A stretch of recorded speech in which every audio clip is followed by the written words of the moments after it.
Emergency. Queen's Quest arrived. Emergency. Queen's Quest arrived.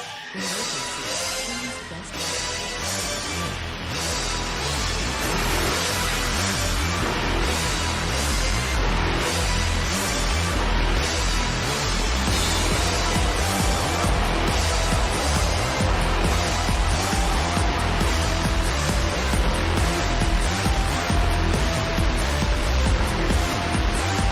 Down to the queens. Welcome, ladies, gentlemen, and everybody inside and outside of the gender spectrum. Welcome to Stardom Quest Gold, the best weekly Stardom and Marigold podcast anywhere in the world. I am Dylan Murray. The War Bitch, Alex Richards, is not available this week, unfortunately. There is allegedly a blizzard in Ireland that prevented him from doing this podcast. So instead, I went to the most popular third man in the United States, Scott E. Wrestling. How you doing, Scotty? I'm doing great. There's a lot of snow in a lot of places this week. This is like the Not here. ninth person. That's Not here. No, Yeah. I know. But I've heard of a lot of people have to miss a lot of like different shows because of weather. Like other podcasts I listen to that have nothing to do with wrestling, they've had someone missing because of weather. It's crazy. So I'm happy to fill in for Alex here and in the clutch last second type moment, and I kind of got lucky. This is a good episode for me to jump on. There's a lot to talk about Yeah. today, so I'm happy to be here, happy to talk about it. It's kind of kick off the new year in a big way too. Yeah, I mean, I usually try not to bother you to do episodes on Stardom Quest because you already do so much. Obviously, Scott E, the host of the Five Star Joshi Show and the co-host of Ring Post Radio, Radio, my personal favorite podcast. And so I usually try to, like, you have busy weeks usually, so I try not to make you record again, especially because you also have like the Gold Star and you do a lot of stuff. But I feel like, this week's kind of fun.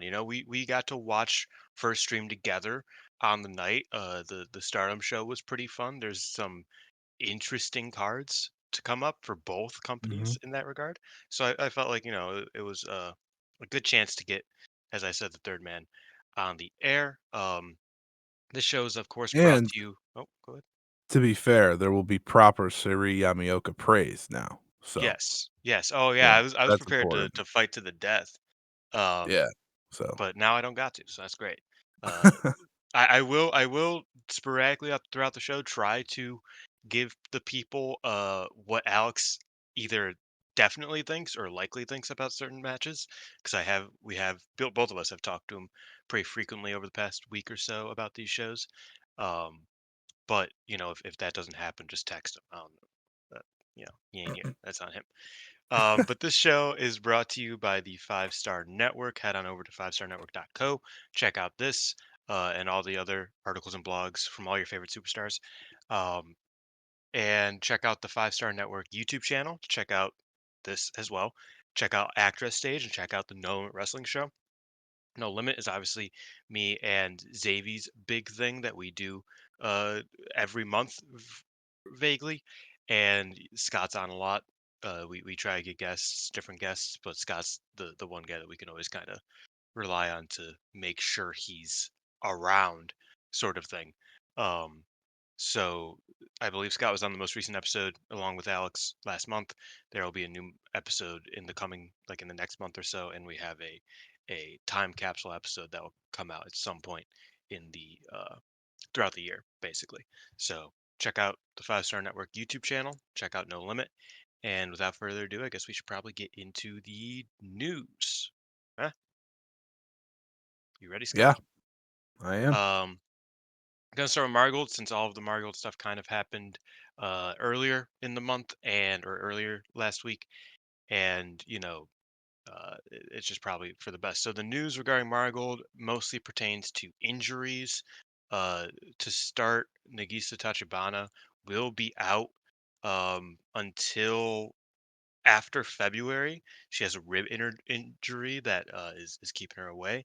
Um, Meanwhile, Riara, who is not a part of the roster but is a official freelancer for the roster, will also be out this weekend for because she has a fever. So they will both be missing the cards this week. That means that the cards are pretty drastically changed. We will have to get through the cards. Obviously, Marigold doesn't have a very functional website, so that'll be a bit difficult. So when we get to the preview, please bear with me. Obviously, it's really sad that Riara is gone and that Tachibana is gone, obviously, but this is going to be our first chance to really see Riara in Stardom or Marigold. I read the wrong thing. Uh, First chance to see her in Marigold, so it is a shame that it's getting delayed a little bit. And obviously, Tachibana already got hurt before her debut, so really just hoping for the best there. Yeah, it's not great luck for Tachibana so far. Second injury already is not always the best thing to see. So hopefully it's just a minor one and she's back, in a week or two. With Riara, she'll be back. She seems pretty determined to make a name for herself in Marigold just based on the tweets she puts out. She seemed pretty bum about this one, but she kind of ended it by saying it's smart to, take the time and not, really punish anyone that shares the ring with her or anything like that so that she can come back and, shine brighter, as she said. So, yeah, it's a bummer, but it happened. And, it's that time of year as well. Sickness comes about. So I'm just hoping that she's able to kind of shine because she had some good matchups this weekend. So it was a real good opportunity for her. It seems like she'll get that opportunity again, though. So I look forward to when she gets back because she's a good name for these house shows to, mix it up with, the likes of the Marigold roster. I totally agree. I am excited for her to come around. Obviously, me and you, we did, and Jamie and Peps as well. We did your immediate thoughts on First Stream, and a big part of it was getting more freelancers in. I think Riara is a first step. Yuki Mashiro, who we'll talk about in a bit, also, excuse me, a good first step. And it is a shame because you look at these cards this weekend, would have definitely benefited from Riara being around. You know what I mean? Mm-hmm. Um, 100%. But the other injury news we will kind of talk about with the review of the show, so I will leave that for then. And that show in question was Marigold First Dream in Oda Ward City Gymnasium. It drew 1,830 fans. Obviously, for me and you, big success from our metric. We were both kind of looking at it. If they got over 1,500, 1,600, that was a Mm-hmm. dub. So them getting 18, even if it is an inflated number, I don't really care. But even if it is an inflated number, I still think that's a big W because you can't really inflate by more than 350 realistically. You Yeah. can, but I imagine it was. I imagine it hit our markers in that regard. Um, and the show was on the 3rd of January. Both the shows we have to review were on the 3rd of January. Um, how do you feel about the show overall? And we will get right into it with the Rumble match. But how did you feel? Get paint a picture for us, Scotty. It won't go down as Marigold's best show or anything of the sorts, but it'll go down as a benchmark type show for them. It's going to go down as one you will remember for them. And it's one that I think perfectly kicks off the year for the promotion.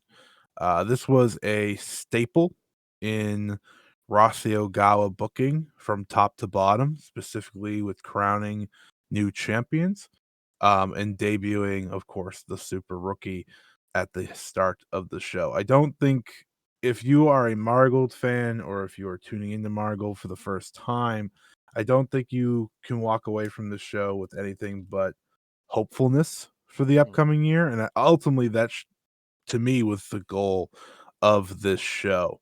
Um, they don't run a lot of big major shows, nor do I think they should like this. I think these sporadic big arena shows are a good thing for the time being while they grow their roster and so on and so forth, because I feel like anytime people watch the big shows, they say like, "Oh, there's still some weak parts." Correct. That is what this roster is. The roster is green. The roster is new, and a lot of them are still learning. So if you can walk away from it and look at a show like this and say, "Wow, that was good. The top matches hit, and you have champions to bring you forward," then that's a win. So ultimately, I'm very excited for 2025, and a lot of it has to do with how this show panned out. Yeah, I totally agree. I thought that the there were obviously, excuse me, this is what happens when I start drinking a monster. When I start recording, I get burpy. But there were obviously a couple misses here and there on the show, and I think that's expected. Like you said, the roster is quite young, or at least inexperienced generally, and that's what kind of Rossi likes to do. Is he likes to have you know, a dozen trainees, a dozen rookies, and a handful of top stars. That's kind of like his bread and butter is making these people into wrestlers. If you remember when Stardom started, it was pretty much just trainees and a couple, good hands like an Anai, for example. So it's like you really this is just like very Rossi 101, and I think all the pitfalls were Rossi 101, and I think that the triumphs were also Rossi 101 when it comes to booking. So I was, generally happy with it. Obviously, it was a bit of a stop-start show with in terms of vibes, in terms of forward momentum, but I think generally it was a pretty solid show. Show started with a countdown battle royal. It was the New Year Rumble or the first Stream Rumble. I don't remember what the fuck they called it. Yuki Mashiro, the current Ice X Infinity. Is that the title shield? Is it the Ice X one? I think it is. Yeah. Current Ice X Infinity champion, won the Rumble in 20 minutes 25 seconds, last eliminating Yuki. Wait, no, Manami Yuki. Too many Yukis, too many Manamis. I'm going insane. Um, it was a Rumble. You know what I mean? But I did think that it was cool to see Mashiro win. I thought that specifically Hanazono was really showing out, and those were the two. And obviously Misa Matsui should probably be doing more than a Rumble. I think those are the three main takeaways from this match for me, at least. But if you have any others, let me know. Now, there was only one person that should win this, one person I think you'd want to win this, and that was Yuki Mishiro. One, to create opportunity moving forward, and two, just because, she's outside of Hamako Hoshi, the most proven wrestler as she holds the Ice Cross Affinity Championship. I think with Mashiro, it's fascinating. We all expected her to enter the show without that championship, I think. But it was probably smart of Ice Ribbon to keep it on her, bring some eyes to that belt, to their champion before, she presumably drops it to Minami Katsu here in the next month or two. Yeah, I think Mashiro is someone that is actually essential for Marigold. Mm. So I am excited to see more of her. We already know that we're getting a big match out of her for to get more of her. So that's always good. In terms of the rest of the match, like you said, it's a rumble. There's not really much to take away from it. Most rumbles are exactly like this. But yeah, Misa Matsui needs to not be in rumbles anymore. Unless they're like to get a title opportunity, which Unless she's I winning. guess is Yeah. right. I guess it's unofficially was, but still, she should be in big matches. She deserves that now at this stage. Yeah, I think one thing about the show that was kind of interesting is that it kind of answered some questions that you would have in regards to the undercard, that I have me and Alex have said on the show in previous weeks, such as why is Rossi playing so nice with Ice Ribbon? That's kind of shocking. It's because Yuki Mashiro is going to remain the Ice X Infinity champion while she is working for Marigold. So you can't really there needs to be some sort of mutual understanding among the two companies because messiness will you know come about even though Mashiro is a freelancer. You have to imagine that Ice Ribbon wants her to be relatively protected, and just just these small things that it's easier to cooperate with another company in these sorts of situations. So that kind of answered that question, for example. I totally forgot Nightshade was in this match. The singular marvelous uh, uh, shout was of course Nightshade, and she was used as any powerhouse would be in a Rumble. She did all the spots, the big show spots as I call 'em, and then she got eliminated. So yeah, not much else to take from the match. Mainly those three wrestlers, like I said, Hanazono also did super well. Onto the main show, though, we start with a pretty big time match that I'm excited to talk about again. It was Mirai versus Seri Yamaoka. They went to a 50-minute time limit draw. They were given added time, and after 22 minutes and 14 seconds in total, Mirai defeated Seri Yamaoka. Um, yeah, I loved this match. I thought it was really good. Mirai won with the lefty lariat, which was also really cool. Um, I don't know if you know me, you know that I am a big fan of like well done techers. I really appreciate good technical wrestling, really appreciate good ground based wrestling, and I felt like that's what this was. I think Mariah's really good at that sort of stuff, and she showcased it here against a proven amateur wrestler. So I was really happy with the. I think, and I've said this before, I think this should have been like the first half of series debut, because I do kind of wish, and obviously the cards don't indicate that that is what we'll get. I do kind of wish Sari kind of got a second singles match to start her career, where she could really like, I don't know, not even demolish somebody, but really just like put in some work, not against a main eventer, if that makes sense. Because like like this is what Sari is going to be when she challenges for the white belt. I mean, this is the sort of wrestler. Um, I would love to see what she's going to be in the Dream Star. I mean, what she's going to be on the house Yeah. shows sort of thing. I would love to see like another singles match from her that wasn't so big time almost. We aren't going to get that soon. She's in tag matches this upcoming weekend. She's in a huge tag match. Um, the following weekend. Yeah, because this weekend is the red belt match. So she's in a big title match at the Korakuen.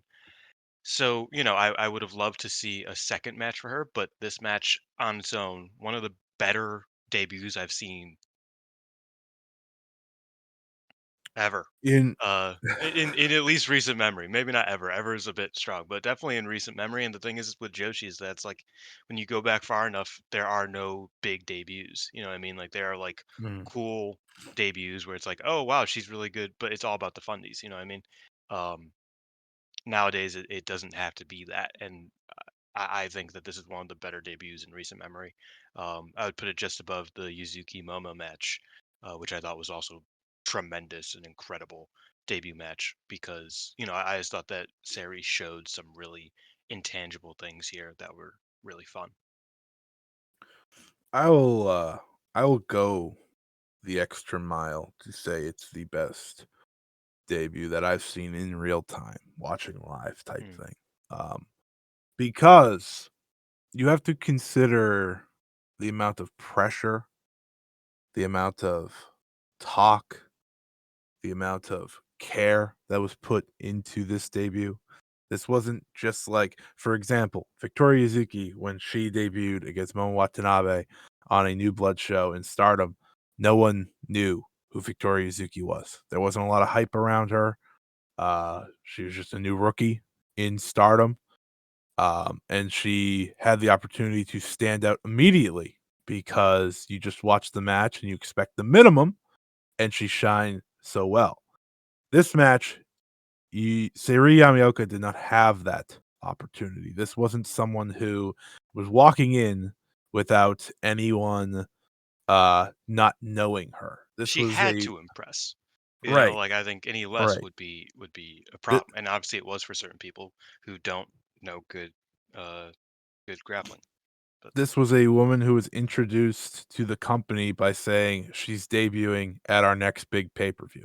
That is how she was introduced to this company. That was the first time we've heard her name. They said she's the new rookie and she's debuting here. So instantly from she the was put on a start, poster before she passed her protest. yes, like it's insanity to think everything she had to go through to get to this point, and it's even more insane to me that she was able to hit a home run like this.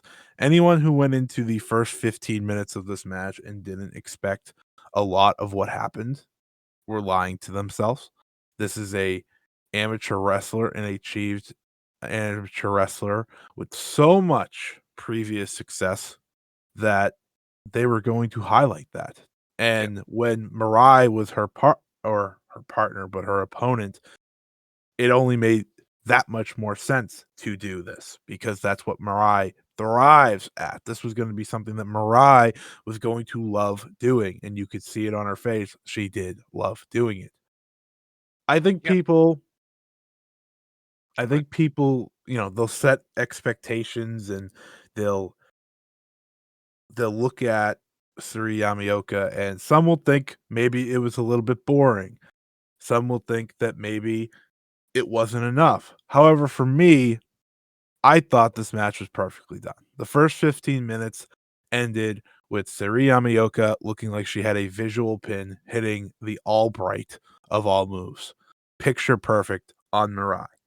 And then you go into an overtime where there is a rookie demanding it because she doesn't know better. She wants to win. She could have walked away with the draw and, looked like $1,000,000 in that respect, but she wanted to win in her first match. And that's, led to a more unique finish that breaks away from the Utami debut match, which I think was what kind of everyone expected going into this. I thought the overtime was great. I thought that Seri Yamaoka just walked away from this show feeling like on top of the world. And I don't know how anyone could watch this and not be excited for what she's about to do. Every house show is going to be fascinating because of her. Every big match she's in is gonna be fascinating because you're gonna be wondering how far are they willing to go. Suri Yamaoka's in a title match 16 days after her pro wrestling debut, and I'm pretty confident there's a reason for that, and I think Sari Yamaoka is going to be a champion 16 days after her debut, and she's doing it alongside Nanai. Like, this isn't she it's not like she's just doing it alongside another main eventer. No, she's doing it alongside the woman who's on her retirement tour. This means a lot. This means a lot. Yeah, Yamaoka showcased everything I think you wanted.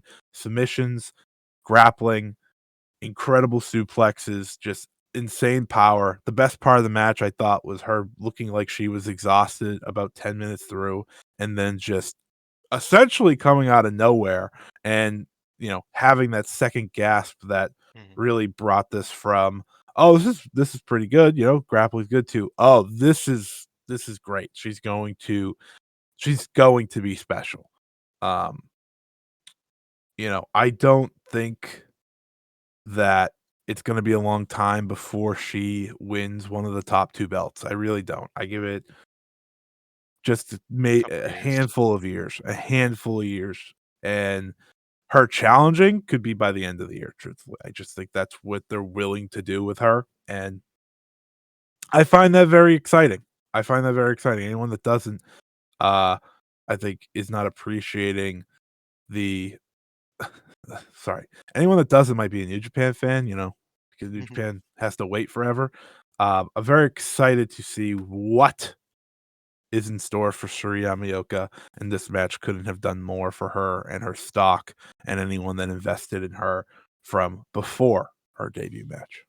Well, it's funny you bring up New Japan because I will say that I was thinking about it and it's very funny. I watched live Yu Yu Uemura's debut years ago, and he came in with the similar background of like being a pretty accomplished amateur wrestler, and he used similar moves, like similar. Obviously, as a young line, can't really do that much, but he used similar. And I, from that moment, was like, yeah, he's gonna be fucking legendary. And I see a lot in the Rossi verse of how he pushes wrestlers.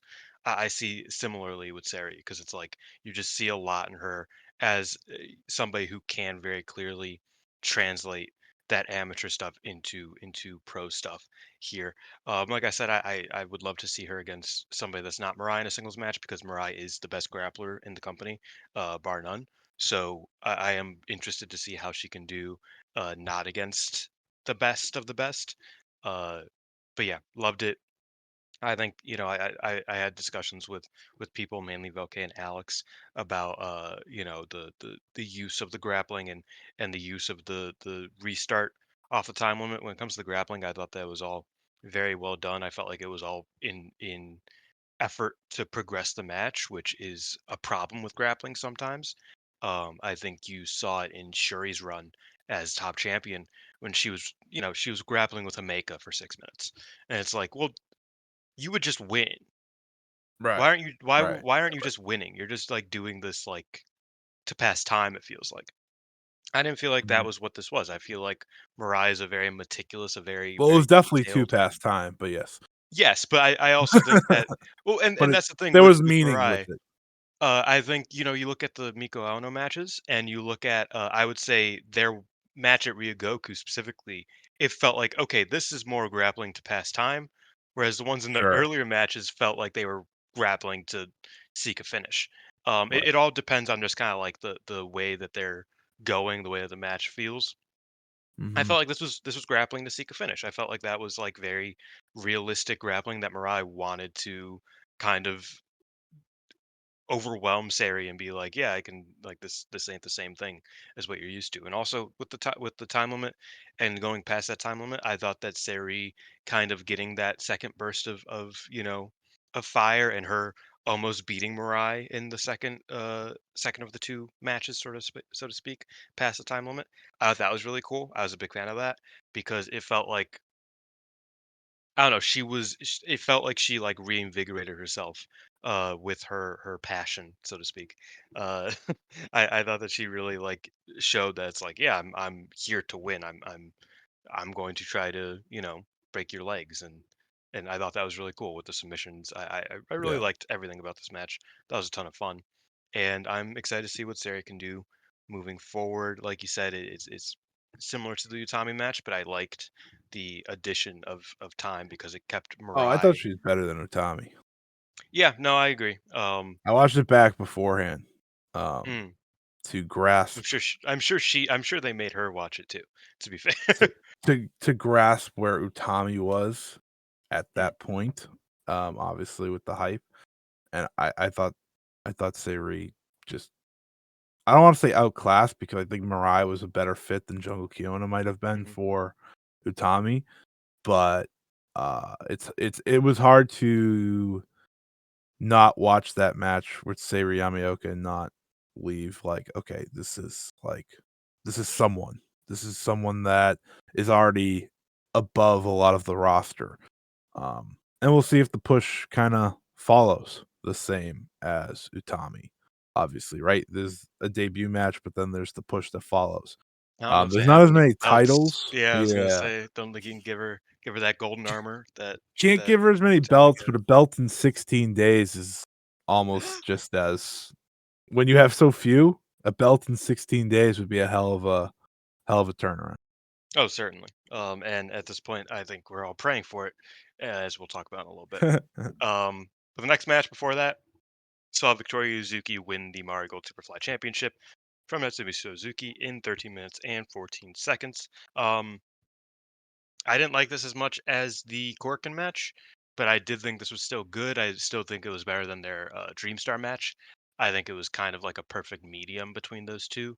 I would say it was closer to the Corkin match, a bit better, than it was closer to their weaker match, in the Dreamstar, because I feel like, I don't know. I just love Victoria Yuzuki, and I feel like this was Victoria Yuzuki at her most Victoria Yuzuki, because she made me fear, for her life several times in this match, and I think that's part of her kind of brilliance is that she just is like, yeah, it's like, I'm going to give you pretty severe anxiety watching me wrestle, and that's part of the allure, and I thought that was carried out pretty well here. Um, Obviously, I think Shizuki has a very interesting technique and a very interesting match flow that, certain people can adapt to, and it can create a great match. Certain people can't adapt to as well. I think Yuzuki is both, if that makes sense. I think sometimes it just clicks and it just these two work magic in the tag matches and in their previous match, and sometimes it doesn't. I felt like this match was also both. Where at certain points it was like these two are perfect for each other. Now other points I was like, I feel like these two don't know what they're doing with each other here. Um, so it was a bit of a ebbs and flows match, but overall I did enjoy it because I think there was a certain just fascination to some of the stuff that uh, Yuzuki especially was doing, but also that Shizuki was kind of dishing out on her. Victoria Yuzuki, if you listen to me in any way, shape, or form, you know how big of a fan I am of her. She Mhm. is someone that I will continuously praise because I do think she is a legitimately special prospect in the Joshi game and overall pro wrestling game. She's a fascinating pro wrestler because I think with rookies, they figure out something they're good at and they just stick with it, right? Mm. Aya Sakura, for example, in Stardom, has really done a good job at that. She has figured out what she's great at and she's thriving at doing it. I think Aya Sakura is awesome, incredible. Um, but Victoria Yuzuki, no matter the size of the match, no matter the importance of the match, is always trying something new. And that's a great thing to do because, as we've seen with Yuzuki, sure, she'll slip up once or twice here and there the first couple times, but once she figures it out, she's good, right? She's going to nail it. Um, so watching her do this in the biggest match of her, the big title match in Oda War, it was just like, this is who she is. This is the wrestler she is. She is going to always try new things. She's going to do a lot of scary things, and she's just going to see what happens. And I think that's a great thing to have in a young wrestler. Um, I think with this match, kind of fits a lot of the Natsumi Shizuki matches that don't have Misa Matsui in them. Since joining the promotion, is that there can be, some things that are off at times Mm. because I think was it you that said this? Like or no, it was It Alex, was actually. Alex, yeah. I'll quote Alex. She kinda treats every match as, like, a real fight in a way, like a real, Hmm. like, "I'm going to treat you this way," and as a result, it can be a little bit clunky and off, which, you know what? I have an appreciation for that because I I think don't think that every match made should be like beautiful. I think that made like the Nori match tremendous. You know what I Right. mean? Like I think Right. that works sometimes super well, and like I Yes. said, I think it works sometimes Mhm. against Suzuki, uh, not all the time. Right. It the perfect way to describe this match is a mix of their like you said. Um, but I walk away from this match, you know, you go back to back with Seri Yamaoka and the Victoria Yuzuki, and it does feel like the biggest brag of like these are our two moving forward. Um, think sometimes they were off, but sometimes, you know, you watch Yuzuki do a twisting, you know, crossbody out to the floor from the ropes, and you're like, this is unreal. Um, you know, she slips on the triple moonsault she was doing, but frankly, as I watched that entire show, the bottom rope looked a little loose and things like that. I was shocked that she did the bottom rope move, so Yeah. I was like, that was impressive because that What does not look great. what ultimately matters is she hit the moonsault, Mhm. and that's the way I look at it. She's She hit the only gonna mat. grow from here, right? 13 months into her career, she's now a champion, and she was I'm sorry to say this to the Misa Matsui fan, she was the right person to get this win because it's a very important win for her moving forward. I know Misa Matsui will have this title one day. Um, but when you are to understand the booking of this promotion and where we're going, uh, Yuzuki getting the belt, the big win on the big stage against Natsumi Shizuki just makes all the sense in the world. I still think they have this like unreal great match in them. I really do. Um, but I thought this was good. And it got exactly what you needed done in the end, which was her getting the big win. So I can't really complain too much. She's continuously takes from all these wrestlers that she gets in the ring with, which I think is great. Um, and yeah, I'm looking forward to what her title reign looks like. I mean, it's starting off great, so I can't see it. I can't see it be anything but a plus that she has this belt now. Yeah, it of course starts off on the 19th, on the 19th of January in Korakuen Hall. She will defend the Superfly Championship against Yuki Mishiro. I expect that to be a time limit draw, especially if they run it at 15, which I think they do for these They do, matches. yeah, Yeah, they do. I know. At first, like it was like maybe it'll be 30, maybe it'll be 15, but yeah, they'll probably run that at 15. I'll probably be a draw. So you draw haters out there, you're in for a I'm great looking time. forward to that. I think I'm it'll looking be forward great. to I that. think it'll be a It's great a match. birthday I'm really present for excited for me, it. so Yeah, it's because exactly. that show starts the night of my birthday, technically here in the States, so Mm, that's a legitimate present for me. I can't wait. I love Mashiro. I really yeah, do. She's someone who in her first run with Ice Ribbon, I was like, "Okay, yeah, I can see it, like, this comedic side here, she can be pretty serious," but ever since she's come back, she's, like, leveled up in a whole new way to the he's point locked where in. it's like I keep calling her, like, Marigold's potential, like and again, take this with a grain of salt. I'm not saying she's an all-timer like her, but she is kinda like can be like their Yoneyama in a way where Mhm. she could fit multiple roles. I'm not saying she is Kaori Yoneyama, please don't hurt me.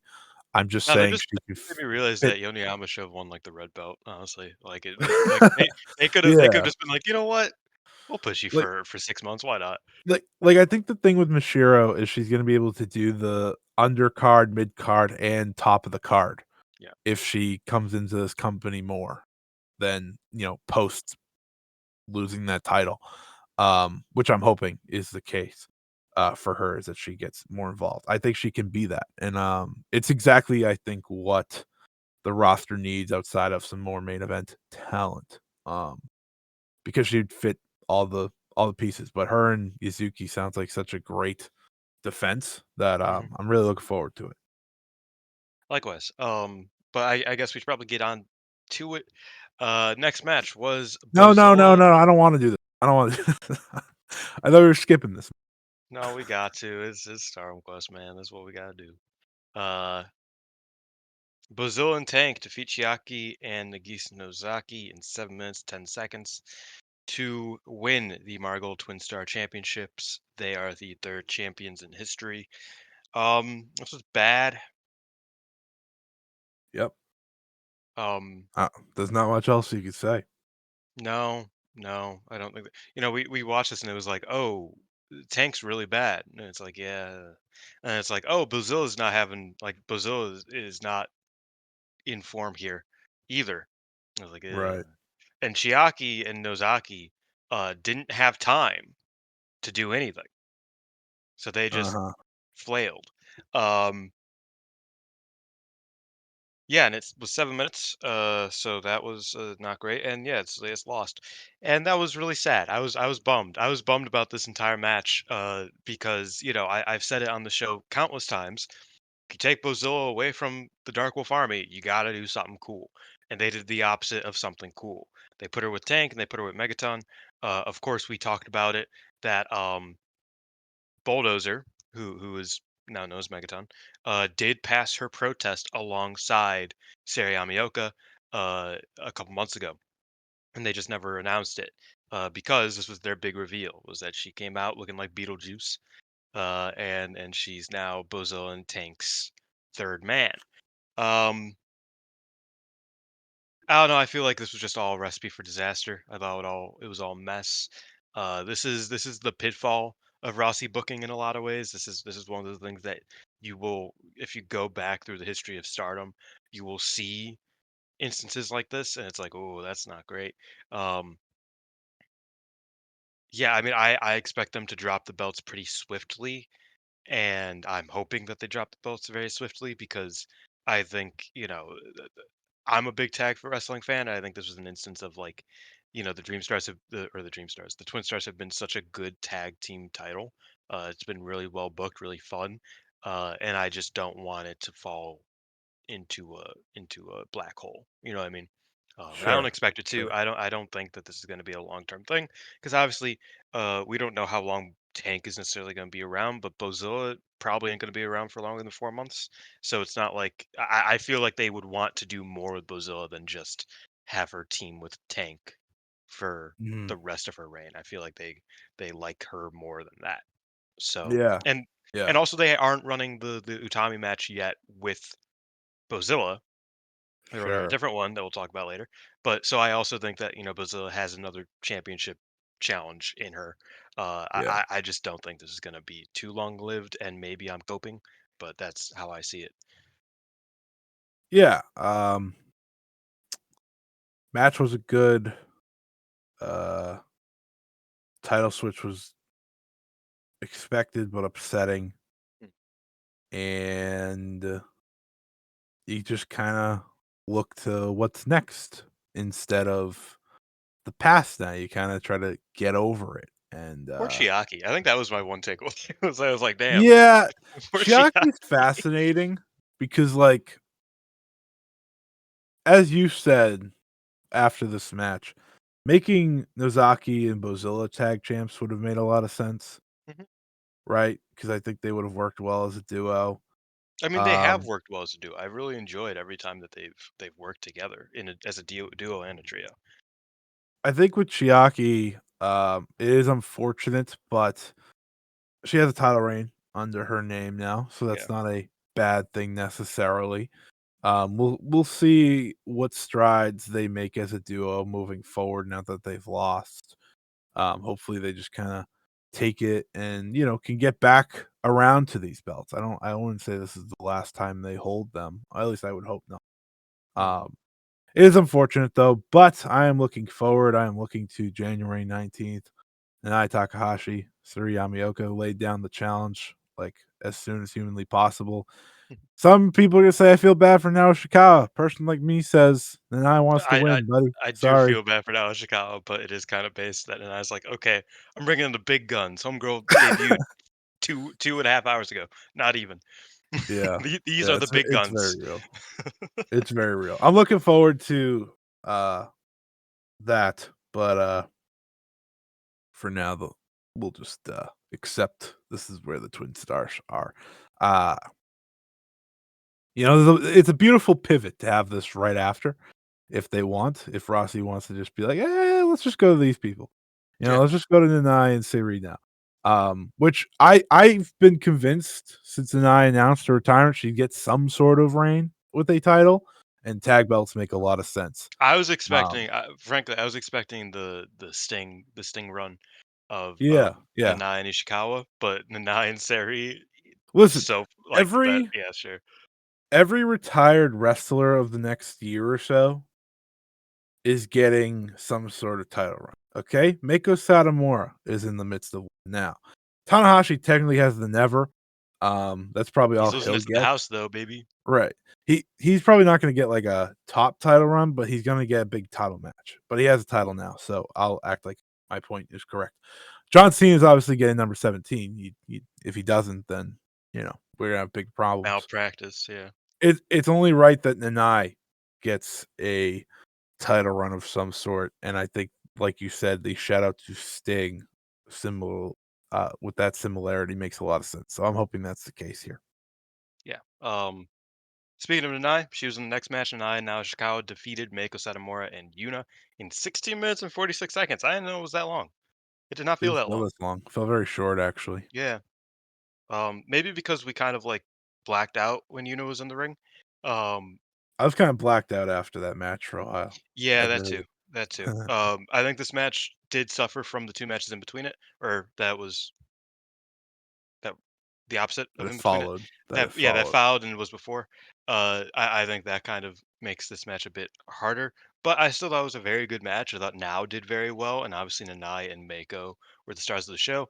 Um, Ultimately, politics led this to being weaker than it could have been because Yuna is the worst Sendai girl. Um, and thus, She's also the the newest, to yeah, be the fair newest. to Yeah, her. she's the newest Sendai girl. She's the weakest Sendai girl, and so she's the easiest to beat. But you put Rika Oka in there, or you put Minami in there, and I think this match becomes like a legitimate, like early top match of the year. You know, Because it would have been tremendous. th- this is a non-Marigold rant or anything. Mhm. Why is Eureka Oka the only uh Sendai Girls wrestler that doesn't get booked anywhere else by Marvelous, like no, but she stays in okay. Gaia. Yeah, Yeah, like she doesn't like Minami gets booked, Awada gets booked. I guess well Dash doesn't, but Dash doesn't like to go anywhere. So like that's not that shocking. Um it just feels like Oka should be in these matches and she's and I not. mean Dash gets booked for like specialty shows. She That's doesn't get true. booked That's by true. other And companies. Oka doesn't she's even get specific. booked. Dash is very specific, but Yeah. Oka's very young, so you would think like this is someone on a book. I don't know. Maybe that's because she has 2 tag titles. They want to protect her. Either way, Hey, book we'll Eureka talk Oka. about it She's a later. beast. Well, actually, we won't talk about it later. Rika Oka was at Wrestle Kingdom, took a picture of Azumi and said, "I want to beat her ass." Um, It's real. yeah, so that was awesome. I think that match should happen.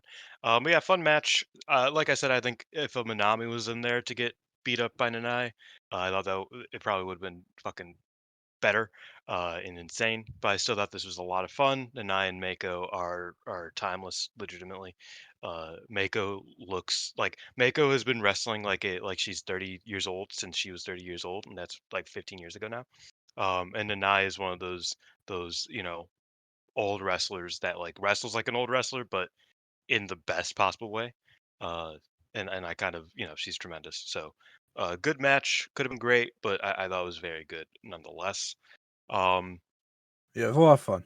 It was a lot yeah. of fun. I thought it succeeded where it needed to succeed. And it set up Nai and Mako for one Oh more yeah, they're running match Nanai and elsewhere. Mako at the Baba show at the end of the year. So we will talk about that when it comes, hopefully, on Stardom Quest, if it airs anywhere. It'll probably air on Samurai like 2 weeks late, so we probably won't talk about it actually, but we'll talk about the fact that it's happening a couple weeks. Um, Next up was a real heartbreaker. It was Koki Amare defeating Chikugoto GHC Women's Title match. Went 8 minutes 20 seconds, but in reality, it went probably like five because Koki got hurt and she powered through. Hit the amethyst butterfly. I am losing my voice as I speak.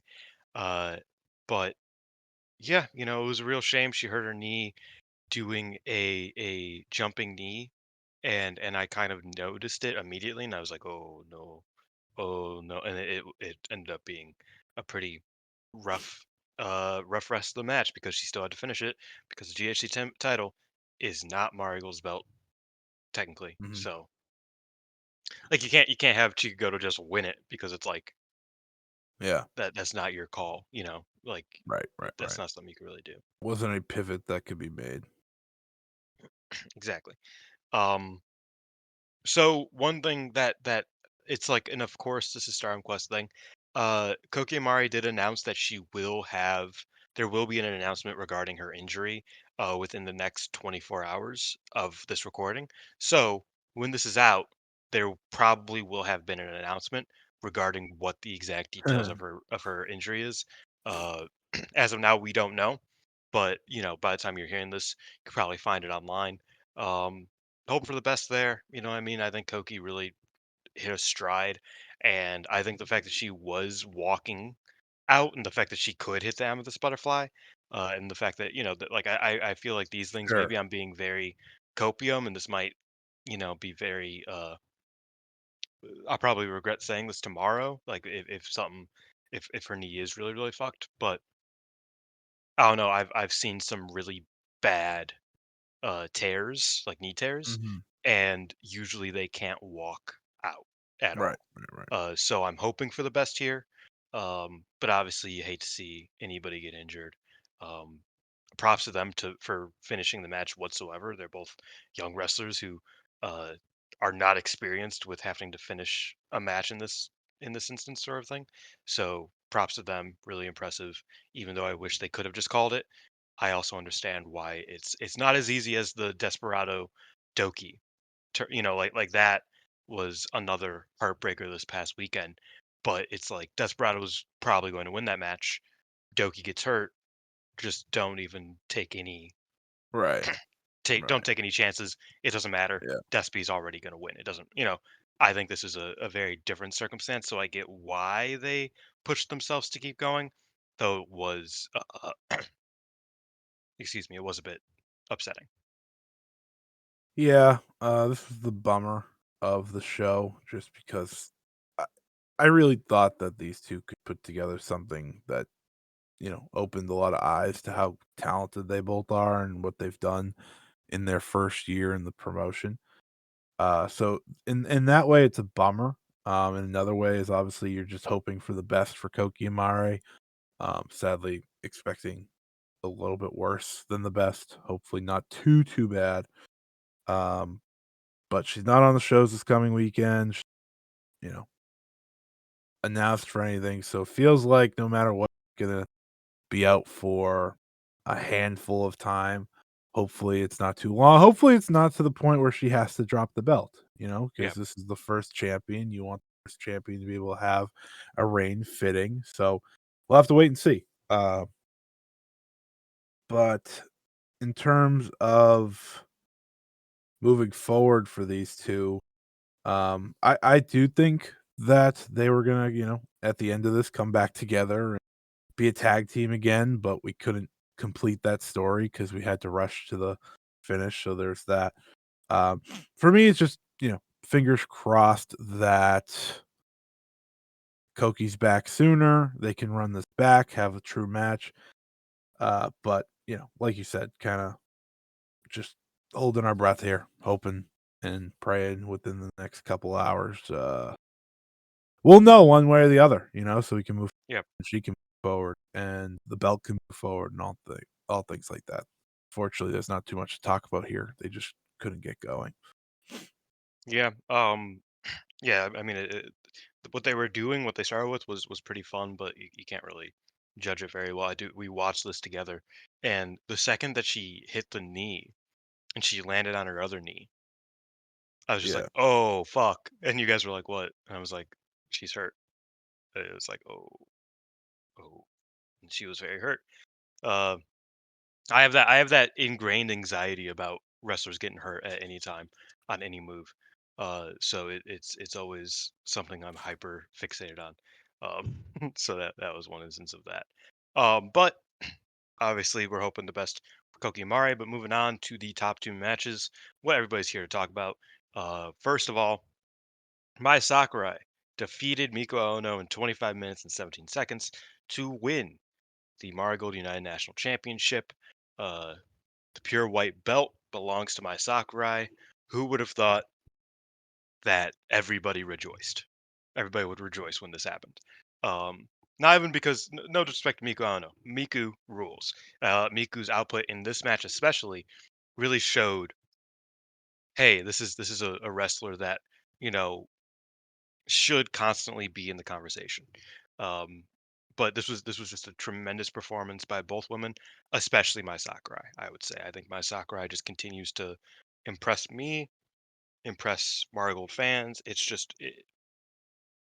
I don't know. There's so many conversations you could have about Mai Sakurai because for so long she was so easy to write off, and that sounds Mhm. mean, but she was Yeah. so easy to just hand wave because it's like up until pretty recently she was just Julia's project, Mhm. and if you didn't like Julia that much, why would you like my Sakurai? Before that, she was Tam's project. If you Mhm. didn't like Tam much, why would? And so it's like she's always kind of been stuck feeling like that other person, that project who that will seemingly never get finished. And then with that Julia match, and ever since then, it just like she's not only a finished product, she's not only a finished project, she is like a top wrestler in the world. Um, this was thus far my favorite match of the year. I thought this match was tremendous. I adored it. Um, I think the one thing, and we talked about this a little bit, I think the finish could have been a bit better because I think there was a bit of like messiness. I Correct me if I'm wrong. The people who are more bigger Ozaki fans than I am, pretty sure she hit Ozaki's finish. Um, or one of them, one of the older ones maybe, before she ended up before she ended up getting SCF in. And it looked kind of messy because it was her first time doing it. So I was like, oh, okay. So yeah, I think the finish in general was a bit, clunky, but otherwise it was like a tremendous match where they just really went at each other, and I had a lot of fun with it. Mai Sakurai is a very fascinating wrestler when you look at her skill set. And this is gonna sound mean. The skill set isn't like this big, athletic, super skill set that like a Mirai has, right? Like Mirai has, power and athleticism. Mai Sakurai is just, she wills herself Hmm. to her performances. It's very similar to Julia in that way. Julia was never a super athletic wrestler, right? She just brought it in a way that connected with crowds, and now Mai Sakurai is doing that. Mai Sakurai won't go as far to do the uh, Hideki Suzuki taught grappling, which in a way makes her matches all the more exciting because again, there's no reason Mai Sakurai needs to be grappling. Um, No. and she also carries a lot of TAM with her. There's a lot of both of them in her, but also just a lot of what Mai Sakurai is, and that is someone goes out there and gives her very best every single match she has, and you can't help but walk away impressed and in many ways proud of what she's become. Uh, it's been a fascinating. I said this when she won. I'll say it again. If you told me a year ago that I would be celebrating her winning a white belt, doesn't matter what company, I would have said you're nuts. Hmm. Truthfully, like I just would have been like, "There's no way." But what she's been able to do is prove a lot of people wrong, myself included, Dylan included.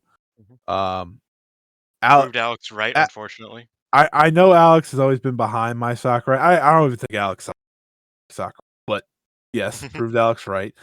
Um, and had just a excellent match in her 3 biggest matches she has performed, the Julia match, the Dreamstar final, and now this one. She has performed, she has delivered, and she's been the star of the match. That is a credit to her. That is a credit to where she's gone. I think it would be wrong, however, to only talk about Mai Sakurai here.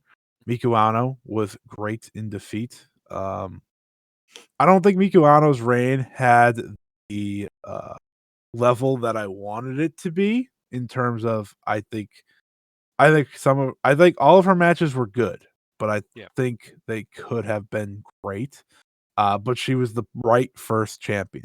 Like that is my takeaway when I watched her lose here. I said she was the correct first champion. She set a good precedent for this title. Not this great all-time reign, but a solid reign that Mai Sakurai can now follow and try to top as champion. There were a few sloppy points, but that didn't really affect me because those sloppy points felt fitting for the match itself, actually. It was a struggle, especially in the late going, when Mai Sakurai goes, brings up I don't know into the dominator looking hold and they just kind of fall back. Like I didn't have a problem with that because Mhm. this is like 24 minutes into the match essentially.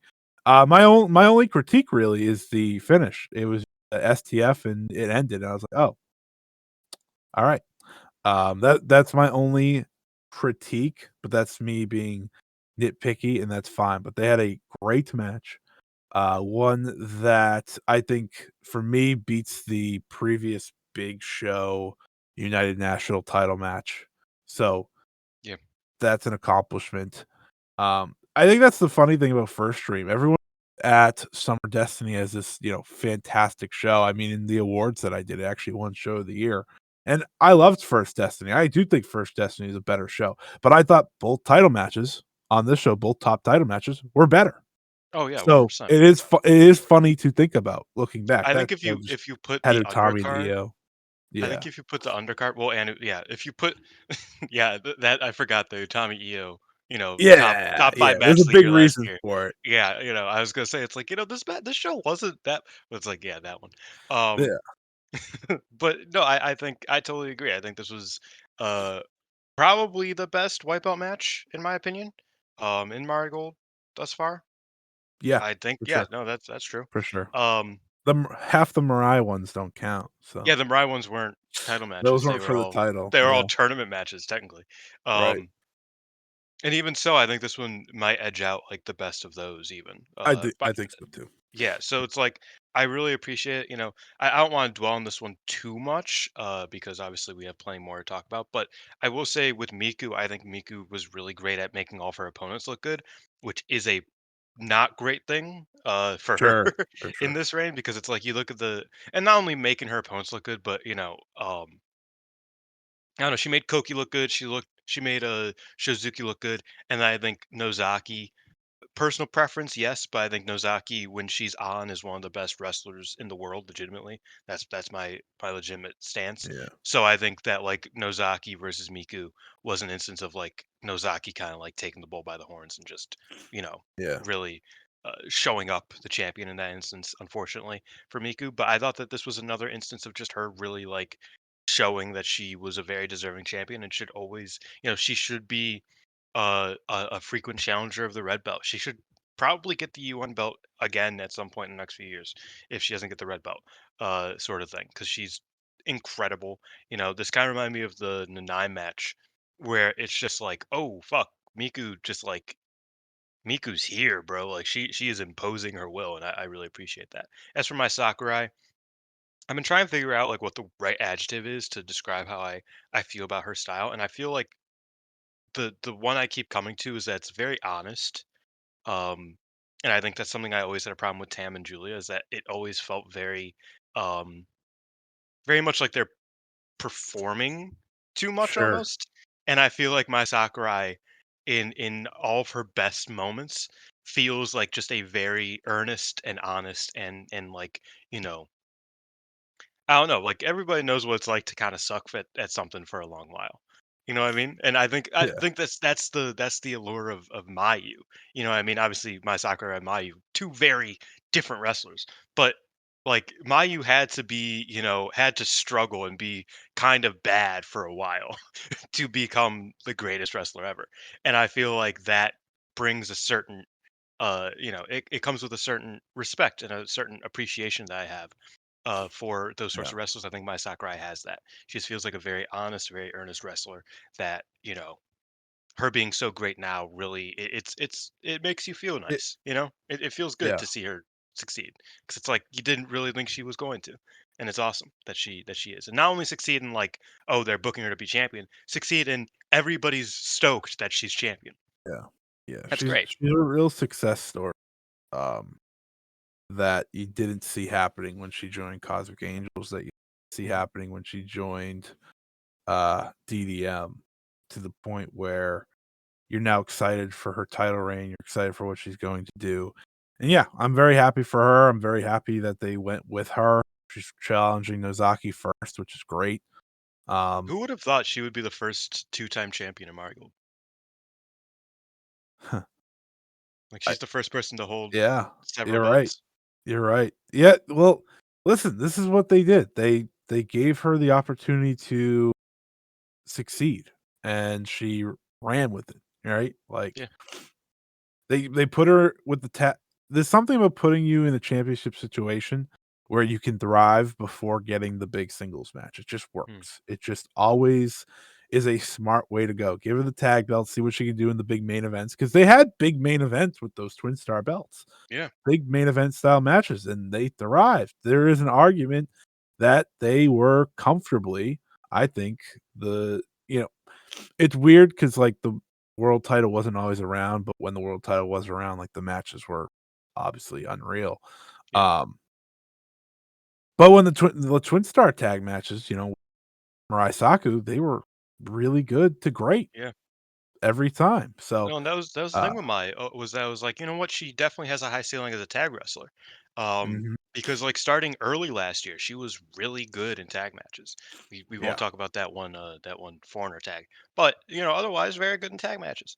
Um, so yeah, I'm really impressed by just like the meteoric rise over the past year. We talk about it a lot, but Yeah. genuinely tremendous match. Like you said, Mai Sakurai laid out the challenge to Nagisa Nozaki. After this match, that match will happen on the 19th. Another birthday present for you, Scotty. Um, I'm a little bummed because I wanted a Nozaki defense a bit deeper into the run because I wanted to be able to believe. You know what I mean? Obviously, my Sakurai is not losing that belt in the first defense. I wanted to believe that Nozaki is going to win a bit more than I can on this match, but I am very happy with the match regardless. I'm excited to see it, and I'm hoping for Yeah. the best there because I think it should be really, really good. Yeah. It's a great first defense to put it on uh to set her up for success, I think. Whether you like whether you'd prefer for her to be in a different match or not, like I just think this sets her up for hopefully a great reign. So Yeah. I have no problem with it. And I think the big match you kind of circle for this reign is the eventual Mirai match. So it's a Mhm. matter of getting to that point. So I have no problem with Nozaki being the challenger. I agree. But long-awaited main event of the show, Utami Hayashishita defeats Saori to become the second ever Marigold World Champion. Match ran 22 minutes and 23 seconds. Scotty, these are two of yours, two of your Yeah. girls. How you feeling? How do you feel about this one? Yeah, I mean, I unsurprisingly like this more than the majority of people. Um, I just I thought this was the perfect flow of what these two's matches is without I think they have like an all-timer in them, truthfully. But Yeah. for what these 2 and how they wrestled their match, I thought they flowed well. This was a Sari's gonna bully the hell out of Utami because, she's questioning her and what is Utami going to bring to the table? Can she reach that ace level? And it's Utami's big match, right? Utami's big match has a certain style, which I will say I do think this in a way did at times go away from her exact big style that she'd have with like a Micah, for example. Mm, Um, in a in a way that I thought she was able to stand out. They ultimately built to what I thought was a specifically great last stretch of the match where they yeah. traded back and forth and Sari hit the nastiest headbutt heard around the world, at least to start this year. Um, Yeah, we gotta wait till and that Venny and the matchup coming. oh, I know. And there's something incredible about the way Sari has built herself up in this reign, where 1 year Nagi is like this breathtaking moment in a Mhm. match where you're like, "Oh dear God." And she hits another one, and Utami's able to survive that. I think, again, this is the beauty for me of a Saori match is that she has put so much work into certain things. Obviously, the Uranagi being what it is now was not on purpose, but she's been able to make it this super feared move now. And I think that's what sets her apart for me from a lot of other wrestlers in Mhm. wrestling today is that everything she does matters. Um, Obviously, I would have loved to see Sari keep the gold here, just because I'm never gonna root for Sari to lose a championship. But Utami winning, hitting the BT bomb to do so after, trying to bring out all the big moves, hitting the BT bomb. It's the first time in a long time it felt like to get a win. Uh, it was a good moment for her, and I do have to just say here, she looked like an absolute fucking superstar, Yeah. with the mask and the big entrance coat and the new gear. Really like the new gear. It Really love the new gear. Yeah. Yeah, Utami felt like Utami again for me, which Mm. I thought and I'm not one of the people that were like, "Oh, I thought Tommy had a fantastic 2024, just she wasn't in the limelight." Yeah. Um, right? But she had a great year wrestling, and I thought she return to the mountaintop in a way that I'm very excited for. Um, it makes a lot of sense for Marigold, right? They are now entering 2025, a year of trying to avoid going down, but going up, right? Rossi said it very well after, I think it was after this show, or no, it was at the end of the year. I don't know, either one. He said, in the second year for a company, it's, you could see attendance go down because the excitement's there. But Marigold's in a very unique spot to me where they started very differently in their first year, right? Because they only ran Corkins on weekdays and they, lost Julia very quickly They and started really fast. right. And then they And stopped going fast. yeah, and it was very, yeah. I don't And know. Marigold's a fascinating uh so company like in the rollout, but go on. for me, their second year is to build. Like it for me, I'm treating 2025 as their true first year. Um This is their first they went dream. It was their first dream. This feels like the start of something. And to do that, you need your world champion every show. So I Hmm. absolutely get it. Utami being your champion was inevitable. That was never a question. She is the ace of this company. And I'm very happy for her. I'm very happy for her to return to glory. Hoping that she can have another great red belt reign. Um, and I'm looking forward to seeing how she does it. Obviously, the first defense is of a stat sheet stuffer, as I like to call it. Hmm. It's a let's make the stats look good by the end of this reign. But you know, when she gets to Mirai, when she gets to the Buanos, when she gets to the I would like to see Nanai in there one time. I'd like to see Bozilla in there. When she gets to the big matches, it's gonna be great. It's gonna be something very exciting. So I very agree. happy for Tommy. Very, very happy for Sari. Happy she had this reign. It really sets this belt up perfectly for the future. And I'm told Sari's not going anywhere via Rossi. She's going to be on Corkins and stuff. So that's Yeah, good I will news too. say, I will say the one downside, well, not the one downside, obviously there's a few. Downside to Saori not winning or retaining the belt was that we couldn't get any more pictures of her and Mayu with the red belt. But that's just me.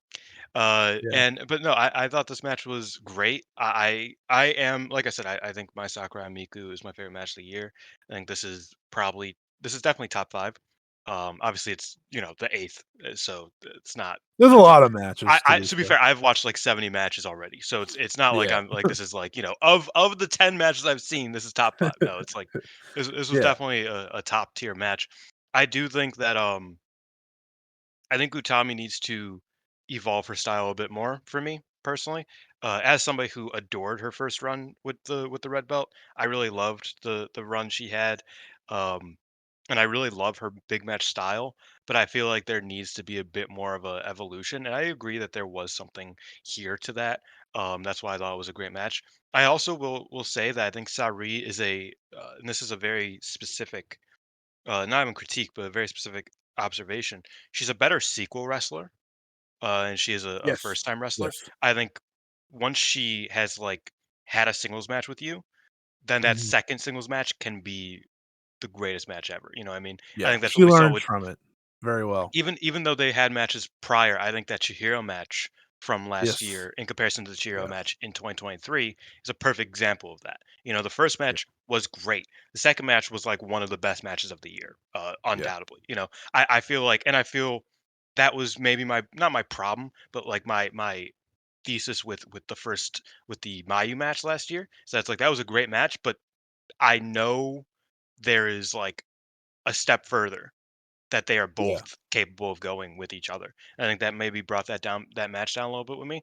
And I think that's like the only thing that really brings Sari matches down for me is when I was like, I know there's more here, uh, because I've seen it before. I think this match slightly suffers from that, but more so, it's just that I want more from the big match Utami style, more that I also know is there. I've seen it with her matches against Mayu. I've seen it in her. It's a cage match. It's not a singles match, but in that cage match, the big tag, you felt so much emotion that Utami can just naturally convey. And I feel like maybe that was lost in the sauce a bit here, even though it was here and there was very emotional moments. I think that there's a step further Utami can go, because Isla's match was tremendous. But I once said on this very podcast that Utami has the capabilities of being one of the greatest wrestlers to ever live, and I want to see her prove me right. And I think to do that, we need a little bit more. Uh, I said it at the moment it happened. I was like, the BT bomb. I That's I'll I say and this. go ahead, go ahead. I don't mean to like just be the Utami defender. Usually, I'm just here to defend Sari and my tonic. Give a shit less about anyone else. But I think this reign's gonna challenge her to do like I don't think she can Yeah, just be Utami. Like she's not gonna have, you know, as people have pointed out heading into this potential reign, she's not gonna have Shuri and Momo Watanabe and you know, I'm trying to think of the other people in her reign. I literally Micah looked at this reign the twice. other day. Okay, well, that's not I who know. I meant. Uh, Hazuki's the one you're missing. Hazuki, right? Yeah, Yeah. Like she's not. She doesn't have these all timers necessarily lined up, so it's going to be fascinating to see what she does. But she is going to have, again, I'm assuming here, she is going to have Rye. Hopefully, she gets the Nanai match in there. She's going to have Bozilla, which is a very unique match that they have heavily protected. she's gonna get Um, Tank, all the greatest, all the greatest. yep, that's um, but I completely threw you off. we saw Utami in that reign have better than expected matches with Saya Kamatani, with a green Micah, with Bea Priestley of all people. I It mean, was a really like good match, and I like still am amazed. this is someone who we know can elevate the game of herself and her opponent. Yeah. So that's why like I'm very excited for this reign, and I think it's going to challenge her. She knows she's the ace. She has to step up. Um, and we'll see. We'll see.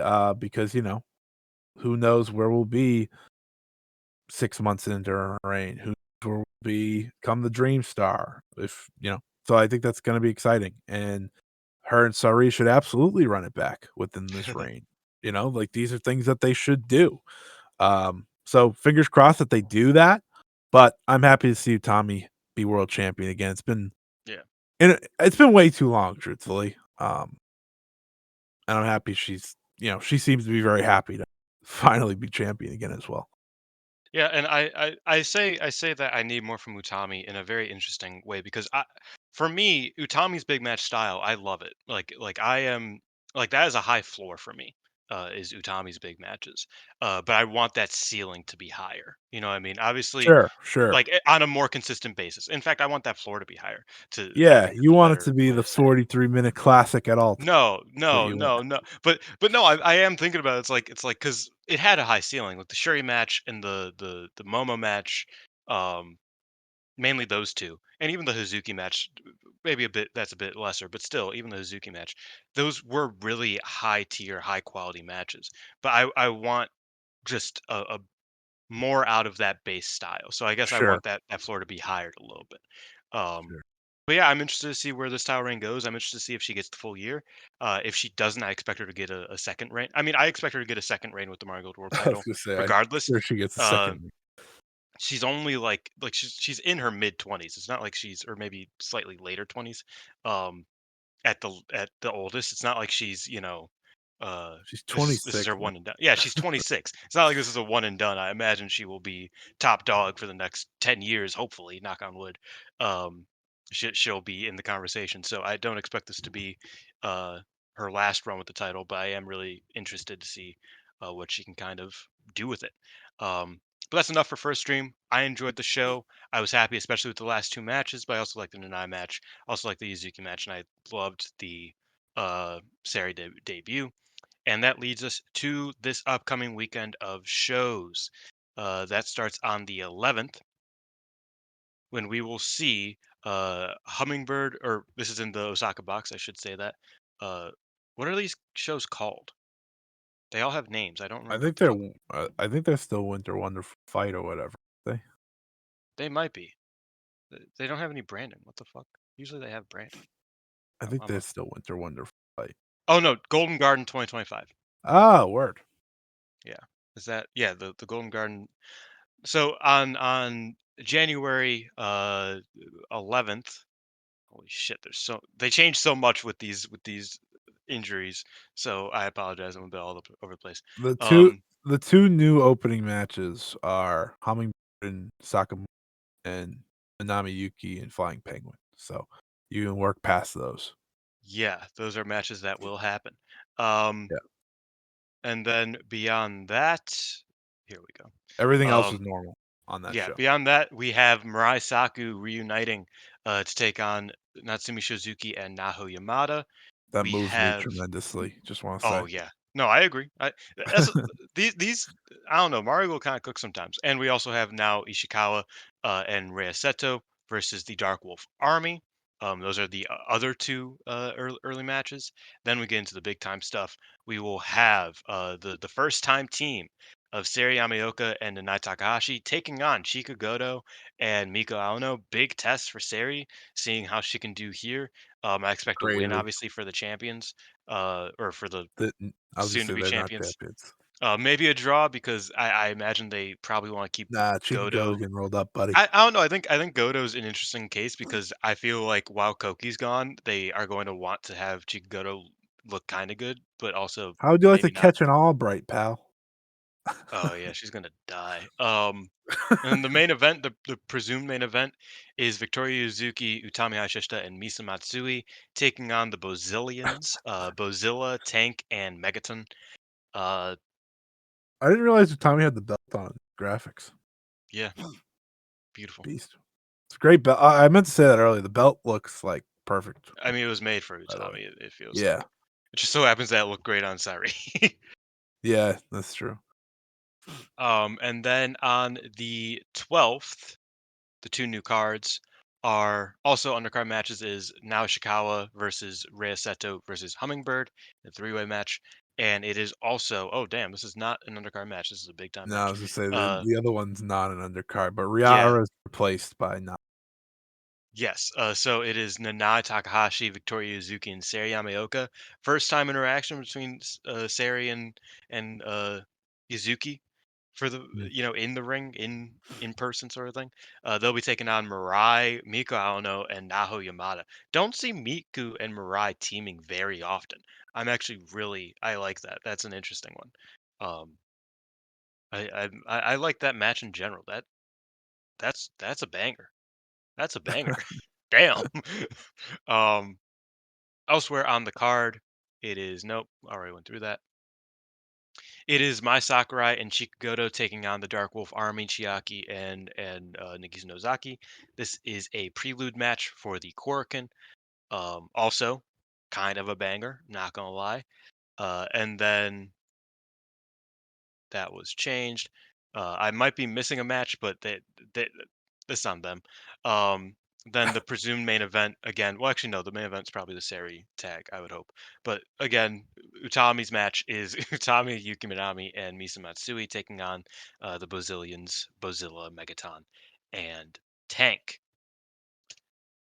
Then we have the 13th, where the opening matches are presumably Misa Matsui versus Ryoko. I don't remember her last name. Sakamura Nakamura. and and Natsumi Shizuki taking on Naho Yamada. I'm excited for that one especially. Um, that sounds like a banger as well. And then also following that up is Rei Seto and Mai Sakurai taking on Dark Wolf Army. Again, a prelude to the Korakuen. We will also get another big team up between Yuzuki and Seri Yamaoka, also featuring Mirai.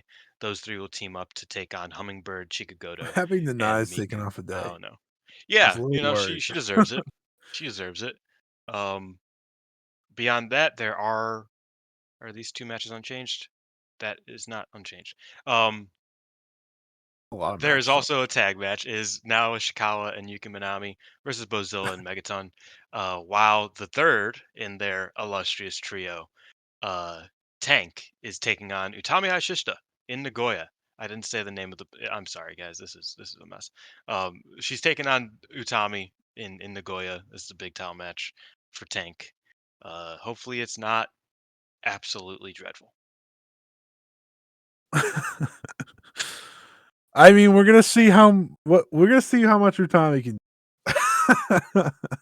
Like we're gonna see what world champion Utami can truly do. Mm. I'm expecting a very basic title match, and that's fine. I think that's for the That best. I think if it's not yeah, basic, I will be concerned. I think I'd this is where we need the have it go basics. 10 minutes. Yeah, 10-minute match, you know, big choke slam from Tank, and then she loses. that would be for the best. Basics are good. I agree. Please It'd be don't do sick if too they had like much. a Goldberg match, but it's like 5 minutes long, and they just like hit Yeah, all the big moves and get out. But just I threw don't. each other around. Yeah, that would be kind Yeah, of basic. every time there's like a wrestler that I don't think is good but has some big moves, why don't we just do a Goldberg? Yeah, why aren't they just And Goldberg, man? Like, no one ever no, does a that's Gold so valid. match anymore. That is honestly very valid. Thank you. Moving on to Stardom. We're like an hour and a half in, but we are finally over to Stardom. This won't be long. Yeah. I hope. We have news. We have news first. We have news first.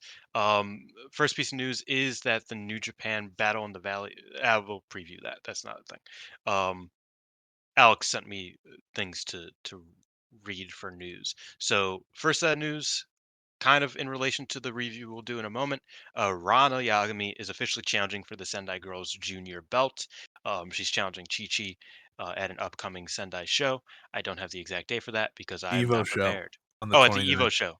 Oh yeah. Oh yeah, that show looks good. Yeah, on the Evo show this month.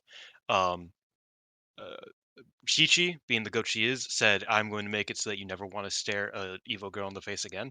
Um, Incredible, legendary wrestler. She's like a year in, but I've shouts out never Chi. had a bigger win than Chi Chi just being the fucking Just being a best. beast, yeah. Yeah. And we'll talk about that later. Yeah, she's great.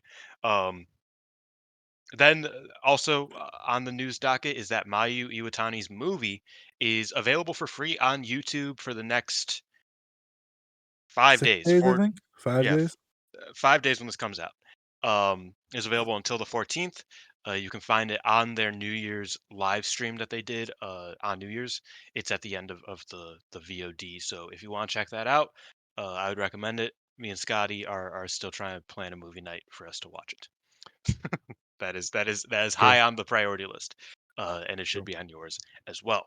Um, in other news, Kid and Natsupoi got a 4.75 from Dave. Shocker. Um, Actual shocker, actually, because I feel like that's not a match I would have expected Dave to like, but he did. So Really? It had a bunch of big moves. He literally big moves go does. He Burr. literally gives Os. He literally gives Osprey every time he wrestles. Well, yeah, yeah. Well, don't get me started, man. Charlotte Kid is better than Will Ospreay. Let's Oh, be you want to know something frank. funny? I Mm, know Starlight Kid's better. You want to know something funny? So, on one of the shows I did last year, there was a bold predictions thing, and mm. I had the audacity to say Dave would finally give 5 stars to a women's match. Um, I should have been right. I just Oh, want to you say meant this. for 2024? Yeah, yeah. That's I really should have funny. been right. There was like 5 different times that I should have been. I Dude, just want everyone to okay, know that. he gave like 15 women's matches 4.75s. Like that, like It's it honestly an it hilarious was bit at this point. yeah, like Like, I can't even get mad. that's what I mean. Well, I Is that can, like but, it's to the point. It's to the point where he's giving like too many women's matches 4.75s. Like give him like 4 point. Like you need to like stop rating them so high, or you like, gotta give them a 5. the fact that the Sari tag didn't get it, the Shuri versus Mai match didn't get it, I'm still baffled. The Yeah, whatever, we're not doing that. Continue. but Kid and Poi on level with every other women's match ever. So good for them. Except for Shuri and Utami. Except for Sherry and Utami somehow. And then otherwise, this coming up weekend, there are a lot of absences. Ruaka, Rian, and Hanan will be absent for some of the shows, I think, Yeah, because Rihanna's not allowed of to wrestle when Mike is not around. correct, but also because it's coming of age day. They all turned 20 within the last year, so they will be celebrating their coming of age. Just And let then me have it. also, huh? Yeah, yeah, Just let me have the bit. Come on, it's yeah, funny. that's fine. But otherwise, plenty of wrestlers will also be on the Battle in the Valley show, uh, which we'll talk about later. On to the review. We will start with both of the New Japan shows. On Wrestle Kingdom 19, Azumi fell to Mayu Iwatani in Mayu's ninth defense Mhm. of the Yeah, IWGP Championship in 8 minutes. 89.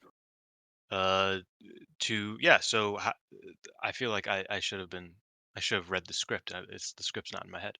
How do you feel about this match? I loved it. I'll say that first. I love the match. But how did you feel about Mayu picking up the win in the Tokyo Dome? They had one of the best matches of the year in 8 minutes. Yeah. I mean, what else do I have to say? Mayu and Azumi are just so good, and I'm so happy that Mayu, 1, got the Tokyo Dome defense, 2, got a successful defense. I'm very happy for her. Because ultimately, at the end of the day, when it comes to promotions, wrestling as a whole, I'm just really rooting for 2 favorites to get their moments, and Mayu got her moment here. Azumi was terrific in this match, almost to the point where you would worry that someone would watch this show and wanna sign her. Um, I I think think we got worried when she's in the ring with Anna Jay. I think that's what we got I really worried about. I I think the real, thing that upsets me again, and I've said this on my show many times, I'm gonna say it again, Stardom had a real opportunity here to put over a new young star and give Azumi kind of a major boost on the biggest show humanly possible. I do think they missed the boat with not doing that. Mm. Um, but I understand why they didn't do it because Tam wins, LOL. Well, I'm assuming that's why, but I really would have gave Osby the win here, but I thought they had an excellent match. Not to bring up Dave again, but he was like so blown away by what these 2 were able to do. He was like, they were just so much better than all the women on the Wrestle Dynasty." I was like, "Man, you're gonna get flamed for that." You're right, but you're gonna get Is he flamed wrong? for that. And I was like, And well, to I be was fair, listening to it, I was like, Wrestle Dynasty, everybody was good. Like yeah, I all the know. women It were was just good. very funny. I thought this I thought this match was great. Yep. Well, he was like mad that they didn't get more time, which was very funny. Like, And come on, fair. dude. You knew they I weren't I gonna. don't Come on. I don't think they needed more time, but and No, there were they speculation deserved it. regarding how much time they would get. I think I don't think they needed 15. I think if you gave them 2 more minutes, I think they could have had Yeah, a legit classic. Um, yeah. Either but way, it was great I though. don't think they needed much more time to do anything because they were it was great. It was great regardless. Um, yeah, I was happy with the match. I was happy with the result. Um, frankly, at this point, just give Tam the belt. Like I don't care. Yeah. I'm done. This IWGP is a joke. Um, the only Mayu has it, motherfuckers. buddy. Yeah, well, okay, that's what I was gonna say. Is that it's like Mayu, Mr. IWGP, Yuji Nagata, and the head of the IWGP committee, Hiroshi Tanahashi. I respect them. Um, but you know, ah, uh, you um, yeah, I don't know. Give it to Tam. Give it to Mercedes. Those are the 2 people that I feel are the most likely candidates to win it from Tam Mayu. to Mercedes feels likely, and Mercedes really wants that win back. Yeah, no, that's what I mean. Is that's like I don't think Mercedes necessarily needs the win back. I don't think she's like. I feel like she respects Mayu enough to be like, you know what, I don't need to Though she did have a get it. I don't know if you saw this, Mm. she was hyping up the Sumi match, and she covered Mayu's face on Okay, on maybe, her maybe that Instagram is where we're story. going. I was like, "That's g." To be fair, she's kept that going since that match. Yeah. Like, she has not stopped, like, "Oh, you beat me. I don't like you." Like, I God, think that she's that just really good at build, being consistent. That build for that Mayu Mercedes match was so fucking good. Mercedes was so out of her mind. Man, shout out Mercedes Shout out to Monet, Mercedes. who we are talking about now, because Mercedes Monet on the next day defeated Mina Shirakawa. I don't have the amount of time this took. It was It was longer than the other one. yeah, Mercedes I know that. Monet cage match. I I got have a it. new I got it. computer, so all my like It was 14 minutes and 6 seconds. really, yeah. I mean, Yep. I would have swapped the times personally, but I also understand why you can't because it's Mercedes Monet. Yeah. But yeah, this was also very Right. good. It was definitely a step down from the previous show, or from Azumi Mayu, but I still thought it was quite good. I feel like Mercedes is so fucking good. Like she's when people say she's probably the best women's wrestler to come out of North America ever, or at least out of the United States ever. I People really I don't say think that it's personally. I don't think it's hyperbolic. I think it's a very legitimate case. I don't know. I, Hamada, She's maybe? just better, man. Ayako Hamada, like that, like that's why I say Yeah. the United States and not North America, because it's like maybe a couple luchadoras, but Sure, sure, sure. she's top 5 certainly in North America. Because she's just really incredible, and I feel like that just really it translates when she can wrestle somebody who can keep up, uh, or push her to be better. We've seen that with like Hazuki, for example, pushing her to be better. We see that with Chris Statlander pushing her to be better. I think Mina did both. I I think she felt like, pushed me, yeah. yeah, I felt like Mina has had great matches, but I felt like Mercedes really pushed her to be better. And I think in turn, Mina pushed Mercedes to be as good as she can be. This So I was the really best appreciate Mina's this. looked since 2023. It's not ridiculous to say that. I think I agree. I can't tell you a match since 2023 for Mina, if I'm being frank. Uh, does she wrestle? Yeah, she wrestles just like Like, does she wrestle? Like, not in big matches. has she had like a notable match that wasn't like RMA. the Mariah May one since That's it. 2023? That's it. Damn. Yeah, definitely best since 2023 for Mina. Oh, and I skipped this.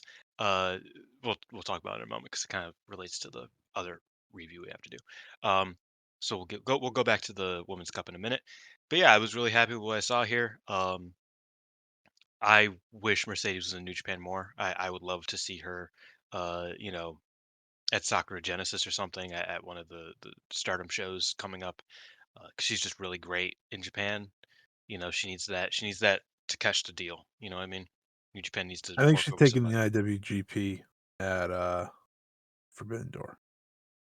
Mm, I could see it. Like her and I think she wants a match with Tam. Yeah. So that's my expectation, but that's just me guessing. See. Shit, I'm down. That would be a lot of fun. I do think I think Tam and well, I don't know Tam outside of Japan. I feel like I don't Tam. know. I think Tam's been good in America. The one time she Yeah, did in she Ring of was Honor. solid, but it was a tag. Yeah, it's tag She had a matches good and match with stuff. Willow too, so like I think she'll be. Yeah. So yeah, that should be fun. Yeah, it's But Mercedes. that's also true. I feel like I always underestimate the power of Mercedes's like just like aura. Um, I know everybody hates that word, but let's be frank, it's aura. Before that, though, earlier on the show, on the pre-show, it was Momo Watanabe of Stardom defeating Athena, Persephone, and Willow Nightingale to win the International Women's World Cup. I said world twice, but she won. She defeated Athena, first person to pin Athena in like years. Um, they're building this hate versus Athena storyline in Stardom right now, and we will talk about that in a moment. But I really like this match. Persephone's really good. I didn't. I've seen her maybe once or twice. Didn't really realize how good she was. I thought that commentary put her over very well. They were talking about how she is a collegiate, great in from what was it, El Paso, I think. She's a Shouldn't have Texan. said that. WWE heard that one. Yeah. Um. Well, let's hope they didn't. Because yeah, Persephone's great, and I was really impressed by her. Athena was also very good. Willow was also very good. I just remember this match being good. I don't remember like much of the intricate details of It it, was really but good for a pre-show match. yeah, I thought everybody did quite well, and Um, I enjoyed it. I felt like this is the I don't know why. I don't know why, but watching this, I was so happy for Momo. I was like back in like my peak fandom today. When she won, I was so amped and hilarious how big the trophy was. And she pinned Athena, which was really cool. Um, she shouldn't have to use her title opportunity for Athena because she already pinned Athena. She should And get a also, free shot. Tekla just got that Yeah. match, Yeah, so I was like, why would exactly. she? So, like, when they Um, inevitably do the title match, don't use the cup opportunity because that cup opportunity needs to be against Saya Kamatani. I will not go further. I mean, I agree, but it's gonna be against Starlight Kid. Because yeah, I mean, that's real. To Momo be said like fair, Momo was asked, and she's like asked about like 4 different titles. She's like, nah. to be It's like, fair, oh, okay. her and Starlight Kid will be It'll sensational. be So beast, I'm not base, upset. both. I'll talk about them and their tag, Mm. the New Year Dream show here in a second. But yeah, it should be against Saya Kamatani in a big time swerve. And I need her to bring the cup with her everywhere. That would be awesome. Yeah, I don't know. I'm Be the happy to funniest bit see. of all time if she brought that big ass thing with her at all times. I'm happy to see that Momo like has just gets the little things still. Yeah. She didn't get the Because I big things ever. and I think it's a big part of just New Japan and the office kind of liking her. Finally they see her Yeah, worth. it took them long enough. No kidding. Um, She'd probably be world champion already if they liked her. you know what's really funny? I watched the entire not the entire, but I watched the main show of New Year Dream. I did not even clock that I watched Momo wrestle twice. That's awesome. To be Like I fair, I don't remember her first one at all. Yeah, that's what I mean. Is that it's like, oh, she Like, she was. was pretty much just the body in that match. I Like, think she. Yeah, they I just I don't needed know to if she tagged fill in. in I'm for gonna be real. they needed someone to fill in for Konami. That's why she was there. Yeah. Her and Shuri had a little bit. That's about it, which, Okay. they always have their bit. Um. But yeah, we should probably get into that show. Stardom New Year Dream 2025. It took place in the Tokyo Garden Theater. Um. On the 3rd of January, 2,050 fans. Absurd number for a card that, on paper, not anything, really. Well, it is an Um, 8,000 person arena, so yeah.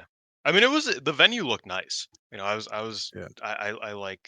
I like newer venues that people kind of like try out. See, Um, people will take I'm gonna away about from the that. show. Oh, Star I will take away from the show. It's that 4,000 fans essentially watched Joshi on one day for the second week in a row, which is a victory. Yeah, that's huge. I think Joshi is doing kind of well. I think I don't know. I don't need to get all into it. And I then think NJPW did good the day after, so yeah, I'm lots of really happy good with attendance the way numbers. that Joshi Tennis has gone this holiday season. Wrestle Kingdom season. I think it's been a W all around, admittedly. But for the show, it started with 3 preview tag or pre-show tag team matches, none of which Didn't I watch one, don't watched. ask me. I Okay, cool. don't think they even aired. Like on the copy I got, like what I was Uh, watching from, I didn't see them. So they probably aired, but no clue. I'll just be honest, I watched everything after the Athena match, I think. I think. I think. No, you didn't. Um, I didn't? Is did that you true? watch the High Speed Battle Royal? No. Yeah. Um, so the first pre-show match, Mizuki Kato, Yuma Makoto of Diana, Diana, whatever, defeated Hinoka and Rian. Second match, Lady C and Nanami defeated Momo Kogo and Saida, and Hina and Rana Yagami defeated Soy and Zones. That's that. Um, Getting on into the show. First match was Athena and Tekla defeating Mina Shirakawa and Tame Mello in 14 minutes 21 seconds, despite the fact that Athena and Tekla could not coexist. The match wasn't Yay. good. Who doesn't love a Can they coexist? Yeah, Tag. it's man. The match wasn't good. I will say I was impressed with Ty Mello because being gone for 2 years because of pregnancy, and coming back and like being competent, and Yeah, just like kind of like yeah. not it didn't like she didn't really miss a beat. Her hair abysmal. Please don't do that again. But I thought that she looked better than like Athena and Tekla did. So shit, that's a win. I thought Athena looked noticeably weak here. I was like, damn, like Athena's dope. What's happening here? Like this just She kind of redeemed it stinks. in the dome. What do you say? She redeemed herself in the so Yes, yeah. yes, I agree. She looked very good in the dome, but here I was like, oh, that's not great. And I thought this match was just generally not good. Mina wasn't particularly good either. So yeah, that's about that. Um, yeah. Ty Conchi had the second best comeback match of the week. Congratulations. Yeah. Um. Well, It was I just realized I was like, well, yeah. Uh, Tackler gay kid. High speed battle royal. Uh, the war bitch or the war ready. dog. Ugh, He's just a war yeah, dog. yeah, that guy. Next match was a high-speed battle royal. Saki Kashima defeated Kohaku, Matoi Hamabe, Wakatsukiyama, and Yuna Mizumori in 5 minutes. Definitely high speed, to say the least. Um, Good. That's good timing for the new title matches. yeah, we'll talk about that. Saki Kashima then pleaded with Taro Okada at ringside to give her a title match, and Taro Okada's like, "You gotta ask the champion, homie. Like, the fuck?" And she's like, "I don't want to." And he's like, "Okay, you can I, have the title match."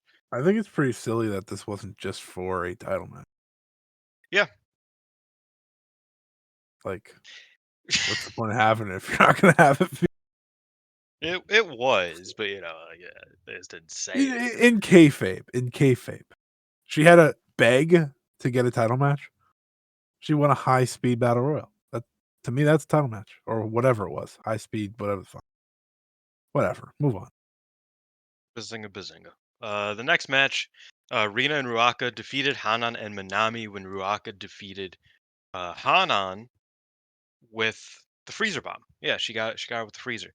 Um, this sets up Ruaka for a title challenge against Wingori. It is unknown if she will tag with Rina or if she will tag with Natsuko. Rina wasn't like gesturing for the belts necessarily, so it really could be for either. Um, I like this match. I thought it was a solid little match. I think Ruaka when she's on is really cool. I've always been a big fan of her when she kind of you know is on Tries. top of the game. Yeah, when she doesn't try, it's like I usually don't really blame her. But when she does try, I'm usually happy with her output, and this is one of those instances. This was a fun match. Minami, love seeing Minami in general wrestle. I think she's dope, and the sisters are obviously very very good. So I thought this was a solid match, not super eventful, but good nonetheless. Yeah. Two My dog of disagrees. two of three new champions pinned on the show. And the winner of the death match. Yep. Or the yeah. Hmm. Interesting. Fascinating. Um Next match is probably the best match on the Real. show. 100% best Yeah. match. It is Chi Chi successfully defending her title against Aya Sakura in 15 minutes and 9 seconds. I'm shocked it went that long. Uh very good match. Really good match. Chi Chi, as we talked about earlier, is just incredible. I think she's just kind of it's clicked with her. She I don't credit it with like her level up, but I think Chi Chi has adopted some Vennyisms that Yeah. are really noticeable in the past year, and it has made her such a better wrestler. Um, with just the way she talks, the way she just carries herself, the general venom she has in everything she does. It reminds me a lot of Venny, and it's what makes Venny such a special wrestler. And I think that's what's making Chi-Chi. That's what's really putting her on another level. Aya Sakura is one of the best prospects. And hello, Molly. Damn. Okay. Yeah, very good match. Scotty, how about you tell us about it? Yeah. Yeah, I thought Aya Sakura actually sensational in this match. I thought she had the best showing of her to this point, and honestly, the same could probably be said for Chi-Chi. These two just saw their moment being the lone title match on this show and went for it, and they crushed it every which way. I just think when you watch Chi wrestle, you see someone who understands who they are, understands the character they're going with, understands the competitor that they are, and it really, really, really works. Like, I love what these two are able to do. This rivalry should never end. It's a rivalry that should continue for years and years and years. Aya Sakura is the best prospect in Stardom, I think, right now. And I don't think it's particularly close anymore. I think she just continuously thrives. So far, this is my Stardom match of the year, counting Azumi and Mayu since that was the start of the show. So, yeah, this was really, really good. Chi-Chi versus Rana in Evo. Chi-Chi should just continue to fight all prospects around wrestling. I think that would be really, really cool. So, yeah, quite liked this and couldn't ask for much more. It was very real. It was a very real match. Luckily, my dog started being an asshole. Wow, we got to talk about your favorite match. So I'll let you Yeah. talk a little bit. Go. Um, yeah, that was a very good match. She's still freaking out, but she's in the other room now. That was a great match. I think Aya Sakura, like I was saying, one of the top prospects in Joshi right now, and it's really kind of shocking, given like that first couple months of her run, where Mhm. it just wasn't clicking. I feel like it's clicked with her more than almost anybody else in the company. Um, she is one of the most interesting wrestlers to watch in the company, in my opinion. And I think she's so good that it makes Saka Carrara look not as good. Like I think, I think as much as I didn't want Saka Carrara to join Hate, I was like, maybe her not being in the same faction as Aya Sakura might help her because holy shit, is Aya Sakura just like a top dog? You know what I mean? She's Yeah. insane. She's lapped everyone, I think. Yeah, like she's really She's on a that different far ahead level. now. Yeah, I mean even Rana, you look at Aya and Rana. I feel like Aya's pretty far ahead of Rana, and Rana was in like several tournaments last year to get the reps in. Uh, Yeah, so yeah, thought this match was very good. Probably no, it was definitely the best match of the night for me. Um, it was mine too. just great As stuff. I said, it was Legit. my Stardom match of the count Mayu and Azumi because that was Stardom Yeah, show. yeah, yeah. Well, corporate synergy. But yeah, I would love to see Chi Chi win the future Stardom Championship from Kevin. I think that'd be really cool. But that's Give fantasy Gucci booking. all the belts. I agree. I agree. Um, next up, it was God's Eye, Sherry Tomoka Inaba, and the debuting Katatsu. Kyoka Kotatsu, defeating Azusa Inaba, Fukigen Death, and Momo Watanabe of Hate. Um, Kotatsu, I thought looked good. I was happy with her output. That was pretty much the only thing I noted of this match. Otherwise, I thought it was pretty middling, all things considered. But I was happy with what I saw from the former Fukuda in her first actual wrestling match, like in Ever. fucking yeah. Uh, I think she technically wrestled for Actress before Actress was not pro Yeah, wrestling. like 2 matches. Yeah, so I think her first match in several years, uh, her like fourth ever actual pro wrestling match, non UWF match. Um, she did good. I was happy with it. Match, Yeah, I but her performance specifically, I liked. so I thought the match was fine. I mean, Shuri and Yeah. but if you remembered Momo's spot, maybe you'd enjoy the match more. That's what I'm Um, realizing is that it's like, oh yeah, Momo was in this. Yeah, I don't remember that. like, That's the probably why thing I about don't. this match is everyone probably watched it just for the Tatsu aspect to Hmm. see what she looked like. I know Alex isn't here, so I'll fill in for what Alex was. She brought back the feeling or something, whatever. She hit a Brazilian kick, so She did. you could figure that out. Which, to be fair, She's Aya also hit a Brazilian kick the match before yes, this. yes. Thing with Kotatsu, right, is she looks like a lost dog. Like, she had no idea what to do after the match. I don't know if you noticed it, but, like, Mhm. Shuri had to, like, tell her where to go and what to do. It was insane. I was like, "Have you never, like, anything before?" Which I know she, like, got beat up in the MMA stuff, but, um, yeah, that was a little concerning, like, very lost, but the wrestling part was good. So, a step in the right direction. Um, Hopeful prospect. She's on every show now. This is a signing. This isn't just a let's see what's going on. So I'm excited to see what she does. I hope that they run her in UWF matches. Next up, it was No, you don't. Stars. I no, I think, uh, funnily enough, Kotatsu and Azusa Inaba were like two of the only women in GLEAT who could do good UWF matches. So, They're like two of the only people in Glade that could do well, good correct, UWF matches. correct. But they were like Glade's Azusa what was like promotion? 15, and she's like, "Oh, so I just shoot, right?" And they're like, "Yeah, Yeah, sure." So Azusa she was just, actually the best at it because she yeah, just she was fucking killer. uh, She was like, "Oh, so I just do karate, but like in pro wrestling, but I just actually like okay, sure." And then she fucking killed motherfuckers. It was great. So yeah, do that again, in my opinion. Next up, Stars. Suzuki Koguma and Mayu Utani defeated Neo Genesis, Azumi Meisera, and Miyu Amasaki. Mayu rolled up Meisera with the Azumi Sushi. Compliments to the icon. Um, I thought this was also very good. I think this is like my second favorite match of the night. Shocker. Uh, big Stars and Neo Genesis fan.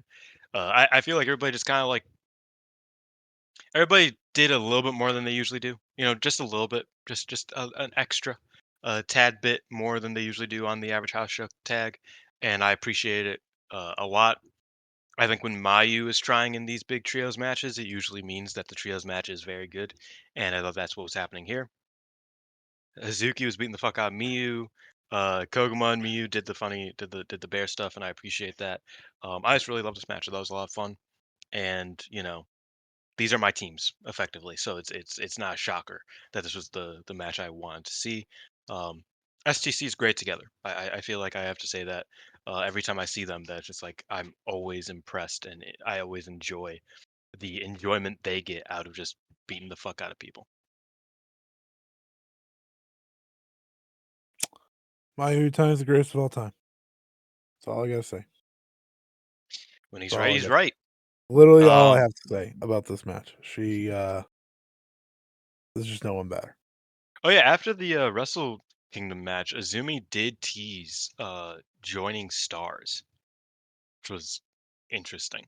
Um, but I actually do have one more thing to say. I don't hello, know why. Molly. Damn. I don't know why. No one knew that your dog was there. That was the thing. There was no noise on our mic. Really? Damn, she broke the Yeah, sound gate.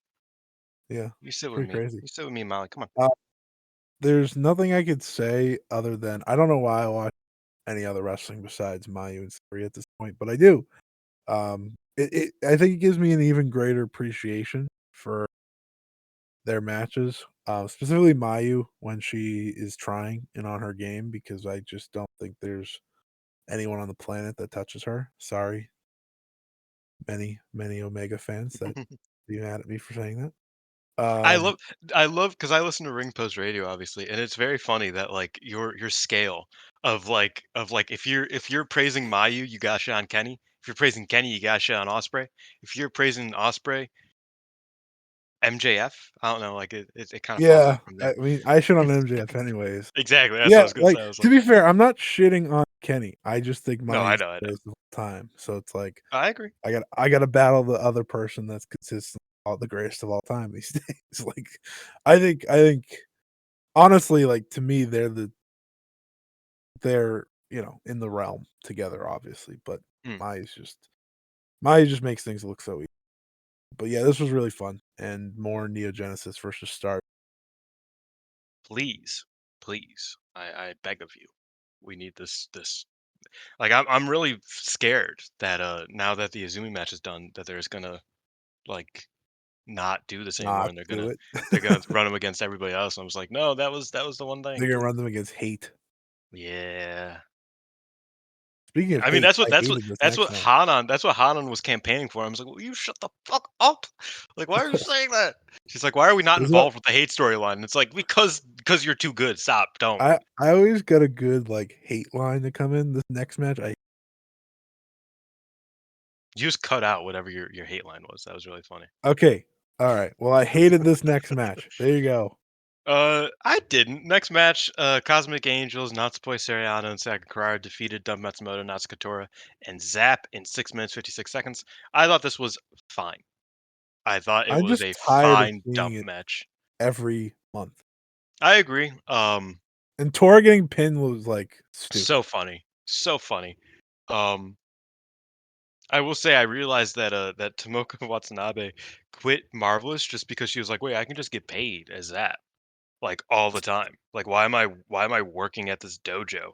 And like why would I be here if I could just get paid like good money to tag with Dump? Like that I think that's based. Um yeah, I thought the match was fine, you know, as every Dump match that you've seen. I thought Ano did well, notably. I felt like she had like a certain fire to her that uh was cool, and I think Natsupoi and Carrara didn't really have. Uh so yeah, I liked Ano's output, and otherwise it was a dump match. It wasn't good. Like I'm not saying that, you know, it was a good match, but it was all right. Could have been worse. I think that's where my metric is that it definitely could have been worse. That's Uh, fair. yeah, but who cares? Shouts out Dump, but who cares? Next match was Hanako and Micah. Was it Hi Mate? Defeating Team 200 kg. It was Chihiro Hashimoto and you. What a terrible One of sentence. Yeah, one of the last Team 200 kilos matches that they will have for a while because Yu's obviously going on hiatus. So you obviously lost here. Um, this went 18 minutes 10 seconds, and I thought it was good.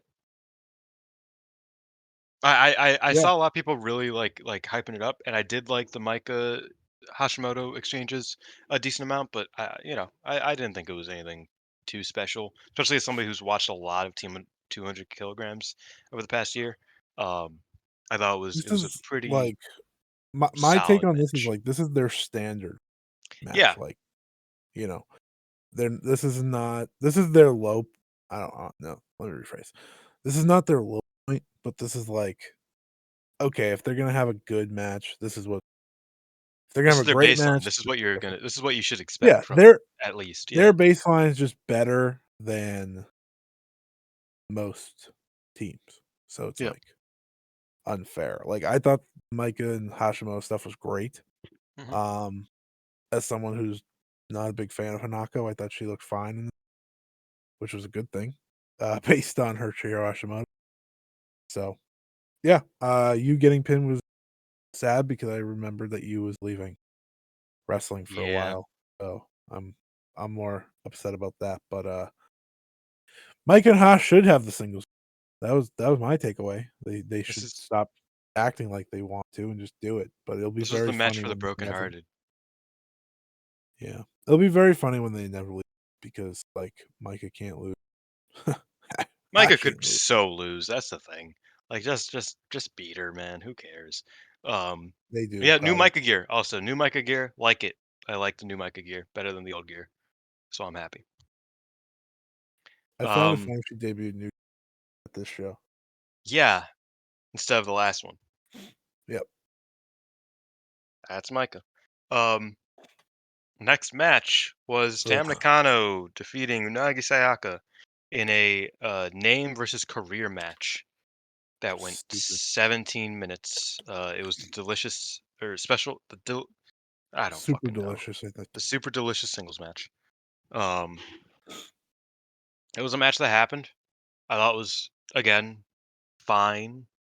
that sucked. Um, I watched these last couple matches after the Raw show the other day, so it's like So it made it feel a little bit better. yeah. So I was like, I mean, it That's was better funny. than Rhea versus Liv, That's but you know, I thought it was fine. Really, like I just I feel like sometimes Tam matches click with me, and I fuck with them, and they're cool. Sometimes they just don't. I feel like there's an When does instance of it that just happen? not. You know, the Suzu match, the Micah match. I like those two last year. The Kiro Oh, Ito match, the tag. You know that. Like oh, three. That's shout three. out. Uh, Pretty absurd third, but that's three. no, but okay.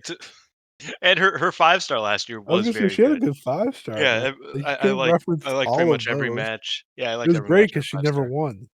Yeah, it was quite fun. Stupid. Um, I really liked those matches. Yeah, so it's like I like Tam matches. I don't think Tam's a bad wrestler, but sometimes there's I just think something Unagi's a so. bad wrestler. Yeah, Unagi's not good. For sure. If I have you never if thought I she was told good. you, right? If I told you, uh, when my Sakurai joined Cosmic Angel, that Unagi Sayaka would be the worst between the two since then, would you have believed me? I don't know. When my joined, Unagi was pretty fucking bad. You liked Unagi, like, almost immediately after that, because she I was liked gone Unagi out of Stardom comparably. at the end of that year. I liked Unagi compar. No, it was the next year. I liked Unagi comparably to Mina Shirakawa because Mina was worse. Uh, No, but I mean sorry, my joint, but it was, like, at the end of the year, so I'm just oh yeah, okay, I get what you mean. switch. I don't know. I would be shocked if I liked any of. Like, I would be like, wait, I like any of those wrestlers? That's insane. Um, I would be amazed. But yeah, no, because I'd never liked Unagi. I thought the one time I You liked liked Unagi, Unagi when she was leaving, when she got kicked out. I That's liked when you Unagi started when to she like her got her again. ass beat. Yes, 'Cause I remember which you is the started to, like, beginning and the cry end. on the show. She was I didn't start to cry. Wait, okay, you're wait. Now you're just lying. You were upset. You didn't cry, but you were upset. You were upset she was gone. I was bummed. I was like, "This is weird." I was bummed because I thought it killed the Mina story, but sorry. Regardless, doesn't matter. We are going long. I just realized how long we've been going. Um, Alex is Yeah. gonna kill us. But yeah, We're at the end here. match was whatever. Who cares? That was bad. I hate the overly dramatic stuff between 2 people that I have no connection with Yeah, I whatsoever. think that's it. Is that it's like I just don't care for Unagi, and like Tam was I the don't heel, care for okay? Tam. What do you say? Tam was the heel again, but we have to Yeah, act like she's the super baby face. I know she was the asshole, like quite notably. Yeah. Um, Unagi had a hilarious line of telling Taro he's not shit. You will never be Ogawa. You will never be Rossi.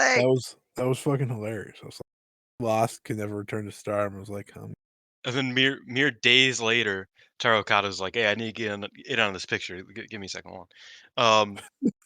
But the main event of the show was "Save of face." course Starlight Kid and Suzuki defeating Momo Watanabe and Sai Kamitani in 15 minutes and 43 seconds. Suzu won with the locomotive German suplexes. Um, Also very good. I thought this was quite good. I think Sai Kamitani. Something I'm gonna have to come to terms with is that Sai Kamitani is not a good building wrestler. She never really was, but I always liked the More of an second half of her. outside wrestler. What do you say? He said more a good building wrestler, so I joke outside Oh wrestler. yeah, yeah. Well, So no, but I mean like foundational. Like yeah, the no, I first got you. 10 minutes, first 5-10 minutes of a Saigon time match usually isn't that great, but it used to be followed by like incredible closing stretches. Um, I think her closing stretches aren't as good as they used to be, and I think the opening stuff is worse. So I think it's all just kind of shifted a little bit. But I'm less willing to give her the benefit of the doubt because the closing stretches aren't as much my thing. And so I thought that the first, like the startup of this match was pretty bland, but once Kid and Momo got in there, it was really good. Once Suzu and Sai got in there for the closing stretch, it was also very good. So I was pretty happy with this. Alex also really liked it, in case you were wondering, because Sai Kamitani is Alex's favorite wrestler for some reason, much like Ash. So I don't what think can, it's what the can you say? same reason. I think it's the I same. don't think I'm sure it's the same. I don't think it's the same. Who's to say? Alex ain't here to defend himself. That's true. That's true.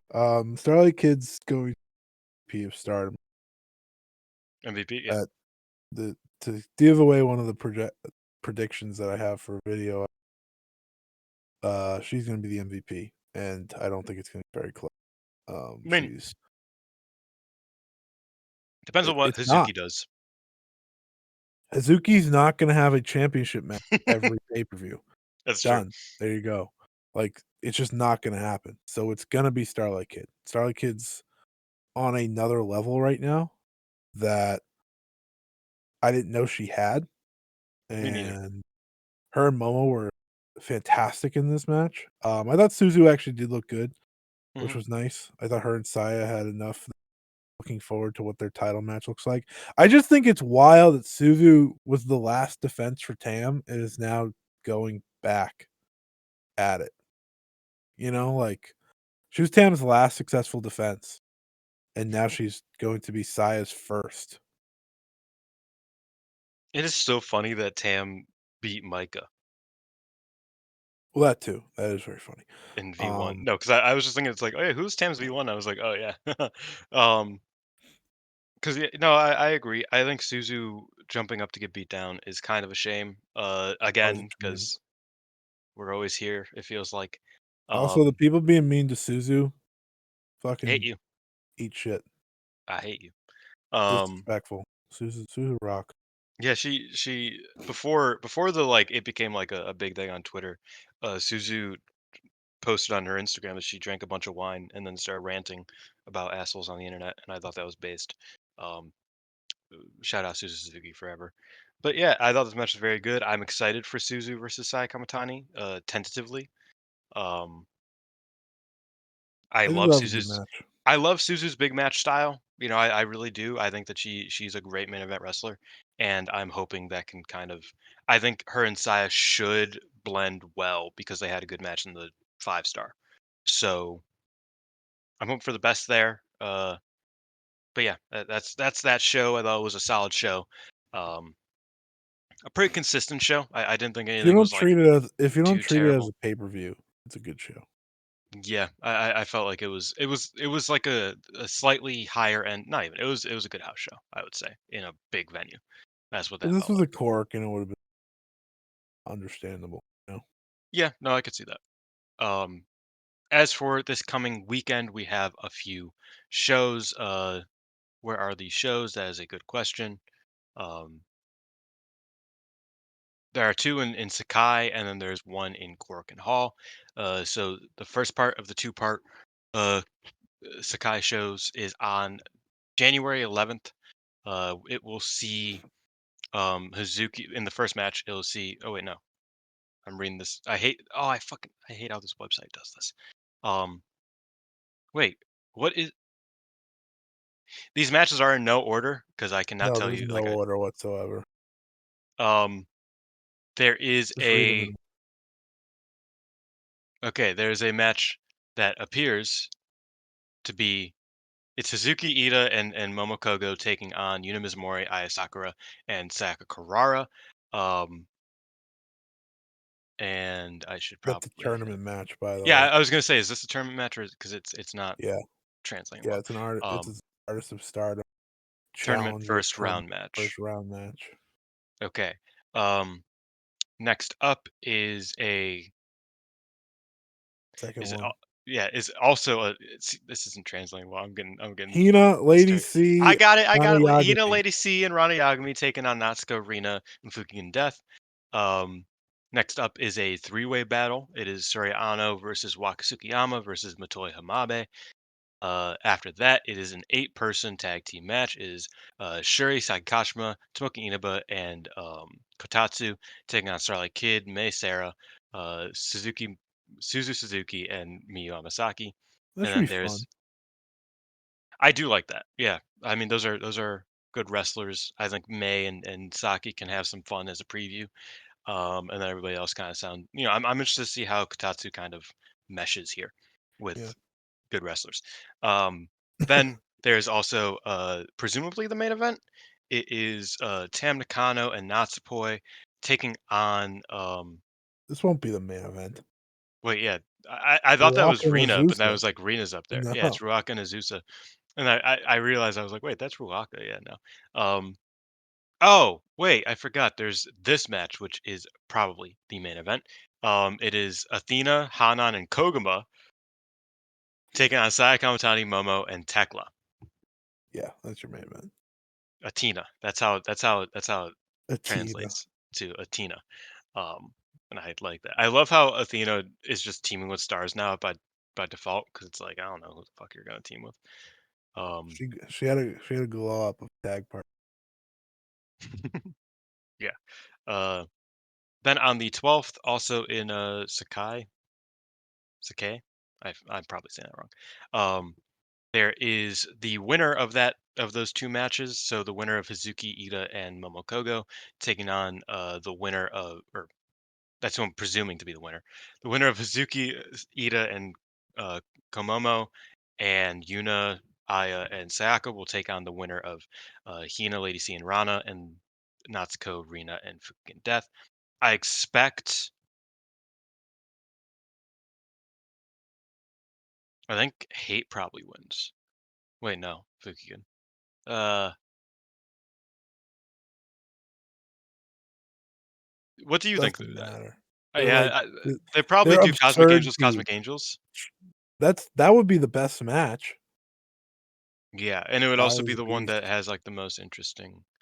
Because I think I I think They Kazuki should Ida give and Momokogo Momokogo. the spot to be honest, but Yeah, but the I thing don't is think they would that go for the that. other two are already tag champions. So well, one of them. Well, Well, I mean, Hazuki's. I don't think whoever wins this is not winning the title. I wish they would though. They're not strong enough to beat Poi, Sayori, and Tam. Yeah.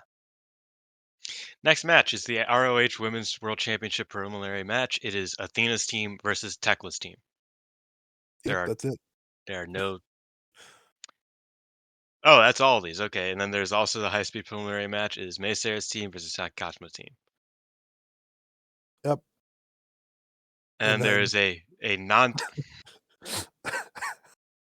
there's a non-title six women tag team match. Is Tam Nakano, Natsuko, and Soriano versus to be announced. Uh, yep. and then is this all on the same show? Holy fuck! Then there is ROH Women. Wait, this can't No, be on the same show. Wait, why is this here? no, this is on the core.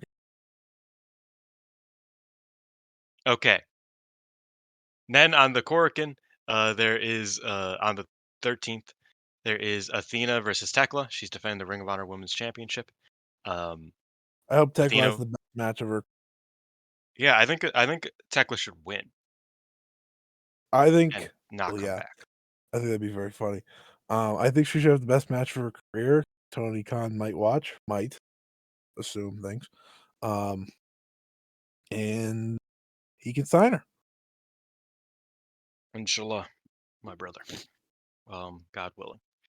But yeah, so that's a match that's happening. That'll probably be not good, but we'll see. If Tekla's wrestling out of her boots, shit. I mean, she does want a contract. It's very obvious. So hopefully she does well. Next up is the Arsenal Stardom Championship match. Is Tam Nakano, Natsupoi, and Soriano versus the winners of the tournament. Um, and alongside that, it is the High Speed Championship match. Mei Seira versus Saki Kashima with new rules in place. Um, the new High Speed Championship rules are 10-minute time limit, 2 out of 3 falls, 10 count on the outside. If the match is tied at the end of the 10 minutes, the title will be successfully defended and retained by the champion. Um, I feel like one of these things would have been cool. I think Yeah, both of them together makes it kind of lame. Um, I think the perfect medium was 15 minutes, 2 out of 3. yeah. See. I like the 2 out of 3 falls in theory because it's like I I don't know, don't like like it in 10 minutes, though. yeah. I feel like that will lead to like you need to do a fall every 3 minutes Yeah, realistically. exactly. It's just too much. Like, I it feel like works that's for just this not. match because Saki Kashima. Yeah, I feel like it's at the detriment of like having a wrestling match. You know what I mean? I feel Right. like it becomes a bit more of a just like, and I am interested to see, and I will give it a shot. Maybe not with this match because I think, like you said, it kind of works best with Saki Kashima because like Yeah. her most interesting matches, her most like fascinating matches are 13 seconds. Like that's Yeah. her thing. So it's like, yeah, that'll be easy. But I would like to see Mei Sarah versus like,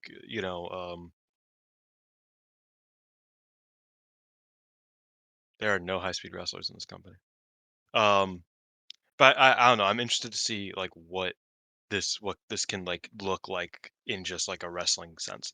I have saw some like praise for it in that it'll make it so that the belt doesn't rely on the division that doesn't really exist anymore. It will instead kind of rely on like you having to adapt your style to wrestle in the match instead of there being people who wrestle that set style. Um, I think that is a fair point. That's like you can see somebody who doesn't wrestle fast paced, quote unquote, try their Yeah. hand at this and kind of fail because of the different moves. I think a 10-minute time limit would have been fine with Yeah, I think if it was just a without the 10-minute time fall. limit, I think it'd be cool. If it was 15-minute time limit with 2 out of 3 falls, I think it would've been cool. I'm not a Yeah. fan of them doing both. I think it just kind of makes it a Mhm. bit too To much. me, this might only work for, like, dominant champions.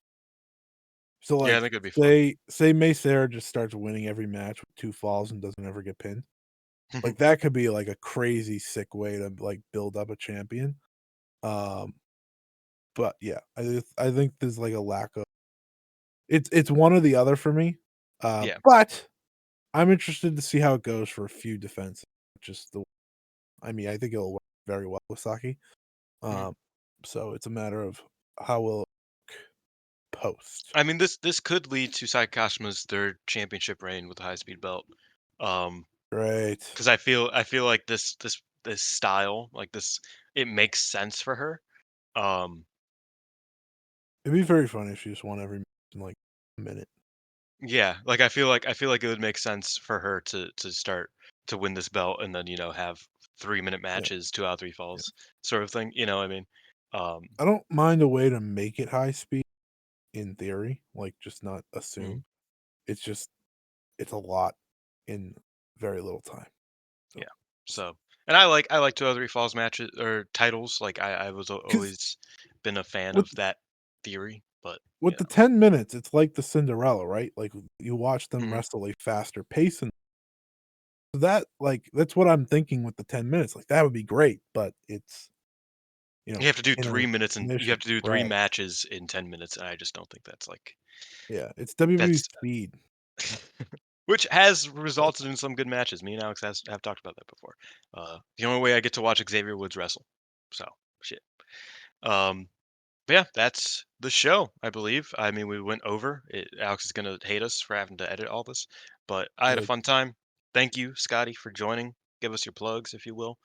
Tell the people where they can find you. Yeah, you can follow me at Scott E Wrestling on Twitter.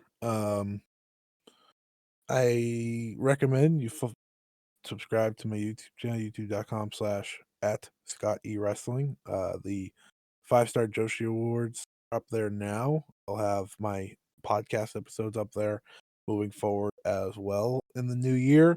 But I'll also be doing a Joshi predictions episode, video, whatever that will be out later this week. I got a lot of thoughts on the scene this coming um, year, and I had a lot right last year, so I might be someone you want to I listen had a to. lot wrong last year because I was the guest last year and it went Yeah, poorly. yeah, yeah. Dylan had a tough run, but I had a good run, so we're gonna try to run it back. I have a lot more this year because we're doing a full video.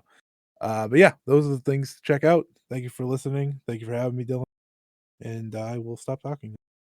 It's always a pleasure. Oh yeah, I forgot we closed the show. Um, So, if you want to stand, you may stand. If you want to sit, you may sit. Believe to say, shine tomorrow. You decide what you believe in. Shine forever. Stardom West. Ijo. Ijo.